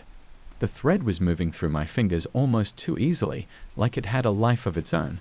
It slipped and twisted in ways I hadn't expected, creating patterns I hadn't planned. But it was beautiful, far more intricate than I'd ever managed before. That's when I heard it. A whisper. faint at first, barely audible, like the rustling of leaves in the wind. "Eliza!" I froze, my fingers suspended above the lace. I glanced around the room, half expecting someone to be standing behind me, but I was alone. My heart started to race, but I shook my head and chalked it up to my imagination. Maybe it was the wind outside, or a creak in the floorboards. I kept working, but the whisper came again, louder this time. "Eliza!" My hands trembled. The voice was coming from the thread itself. I stared down at the lace I had woven so far, and my stomach turned. The pattern, it wasn't the one I had intended to create. Instead of delicate flowers or geometric shapes, the lace had formed something unsettling. It looked like the outline of a face, distorted and twisted, as if it was screaming. I dropped the lace frame and backed away from the table, my breath coming in short gasps. This couldn't be real. It had to be a trick of the light, or maybe I was just overworked. I wiped my hands on my apron, trying to steady myself. But then the voice whispered again, clearer than ever, and I could no longer pretend I was imagining it. "Eliza, finish it." The voice was high-pitched, almost like a child's, but it had a strange, eerie quality to it. I clutched my head, willing the sound to stop, but it only grew louder. "Finish it." I couldn't move. My feet were rooted to the floor as the spool of thread rolled off the table and landed at my feet. I stared down at it, horrified. I wanted to run, to throw the thread away, to burn it, but my hands betrayed me. They reached down, picked up the spool, and carried it back to the table. My fingers moved on their own, weaving faster and faster, the lace frame rattling as I worked. The face in the lace grew clearer, more defined. Hollow eyes stared back at me, and the mouth opened in a silent scream. The voice in my head grew louder, more insistent, as if the thread was alive, commanding me to obey. "Eliza, finish it." I couldn't stop. The thread was pulling me in, forcing me to complete the pattern. My heart pounded in my chest, and sweat dripped down my forehead, but my hands refused to slow down. I felt like I was trapped in a nightmare, unable to wake up, and then, as suddenly as it had started, the whispering stopped. My hands fell still, and I collapsed onto the floor, gasping for breath. The lace was finished. But the face, it was no longer just a pattern. It was staring at me, its eyes following my every move. The edges of the lace seemed to pulse, as if it were alive, and the room felt colder, darker. I couldn't tear my gaze away from it. The face wasn't just a random design, it was familiar. It was my grandmother. I scrambled away from the table, my mind racing. My grandmother had been dead for years, and yet here she was, her face woven into the lace, looking at me with hollow, accusing eyes. My heart pounded in my chest as I stumbled back, knocking over a chair. That's when I realized something else. The voice, it wasn't just any voice. It had been my grandmother's all along. "Eliza, you've set it free." I didn't understand. What had I set free? I stared at the lace, hoping for answers, but all I felt was an overwhelming sense of dread. The room seemed to close in on me, the air growing thick and oppressive. Suddenly, the door to my workshop slammed shut and the lights flickered. Shadows danced along the walls, twisting and contorting into strange, grotesque shapes. I could hear whispering again, but this time it wasn't coming from the thread. It was all around me, surrounding me, filling the room with an unbearable noise. "Eliza, you've set it free." I pressed my hands over my ears, trying to block out the sound, but it was no use. The whispers grew louder, more frantic, and the shadows began to move toward me, creeping across the floor like dark, inky tendrils. I backed into the corner, my heart hammering in my chest. I couldn't escape. I was trapped, and the shadows were closing in. The face in the lace seemed to grin at me, its hollow eyes gleaming with malice. "Eliza." The voice was right next to my ear now, cold and sharp like a blade. I screamed, but no sound came out. The shadows engulfed me, pulling me down into the darkness. I don't know how long I was trapped in that void, but when I finally opened my eyes, everything was different. The room was quiet, the shadows were gone, and the lace was still, draped over the table as if nothing had happened. But I wasn't alone. I could feel something behind me, something cold and malevolent. I turned slowly, my breath catching in my throat. It was her. My grandmother's spirit stood before me, her face twisted into a cruel smile. Her eyes were hollow, just like the ones in the lace, and her voice echoed in my mind. "You shouldn't have touched the thread, Eliza. Now, you're mine." I tried to run, but my body wouldn't move. I was paralyzed, frozen in place as her spirit reached out, her cold fingers brushing against my skin. And then everything went black. Now I'm trapped here in this workshop with her. The lace still sits on the table, and I can hear her voice every time I try to leave. I'm a prisoner, just like she was. And the worst part, the thread is still whispering, waiting for its next victim.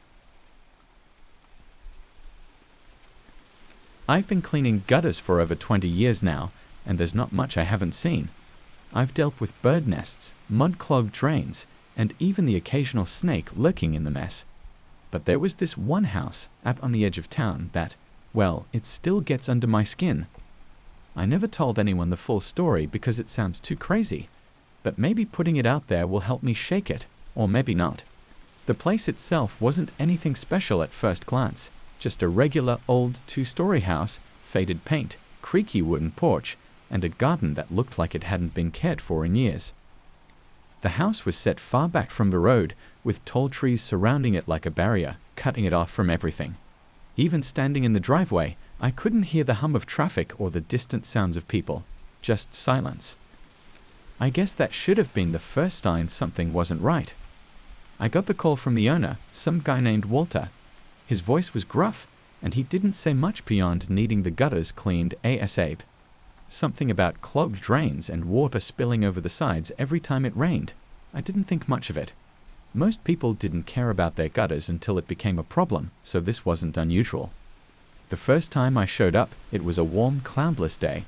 Perfect weather for gutter cleaning. I got up the ladder, tools in hand, and took a look at the mess. The gutters were packed with leaves. That wasn't so weird. There were tons of trees around, after all, but there was something off about these leaves. They looked old, like they'd been sitting there for decades, even though I could tell they hadn't been there more than a few weeks. Whatever, I thought, and got to work. But as I was scooping out the first pile of leaves, I noticed something. Beneath the leaves, there was a layer of ash. Fine gray, like the kind you'd see after a fire. I figured maybe there had been a small fire nearby recently, and the wind carried the ash up there. But it wasn't just a thin layer. There were mounds of it under the leaves. Enough to make me pause and wonder how it all got there. I brushed it off as one of those weird things you just couldn't explain and finished the job. It took me a couple of hours to clear the whole roof, but when I was done, it looked spotless. I collected my pay from Walter, who barely opened the door when I knocked, and drove off. Job done, or so I thought. A few days later, I got another call. It was Walter again, sounding even more irritated than before. "The gutters are clogged again," he grumbled. "You didn't do it right the first time." That pissed me off a little. I take pride in my work, and I know I'd cleared those gutters out completely. But a job's a job, and I didn't feel like arguing with the guy. So I went back out there. I could already feel something gnawing at me before I even pulled up the driveway. There was just something wrong about the place, like the air was thicker, and it was harder to breathe. When I got back up the ladder, I froze. The gutters were full of leaves again, but not just any leaves. These were the same dried, brittle, ancient-looking ones I'd cleaned out just a few days ago. And there was more ash. Even more than before, filling the gutters to the brim. I couldn't understand it. It hadn't rained, there hadn't been any storms, so how in the hell did all of this build up so fast? As I worked, a gust of wind kicked up, and for a second, I saw something that made my stomach drop. A few of the leaves I'd tossed to the ground swirled up in the air, and instead of floating like normal leaves, they seemed to disintegrate into ash midair, like they'd been burned from the inside out. I shook it off, telling myself it was just a trick of the light. The sun was hot, and maybe I was dehydrated. I finished the job again, though it took longer this time. Walter didn't come out when I left, and honestly, I was glad. The less I had to interact with him, the better. 2 days later, Walter called again. This time, I let it go to voicemail. I couldn't deal with him right then, but something kept gnawing at me. I felt like I had to know what was going on. So, I waited until evening and drove back out there on my own. I didn't bring my tools.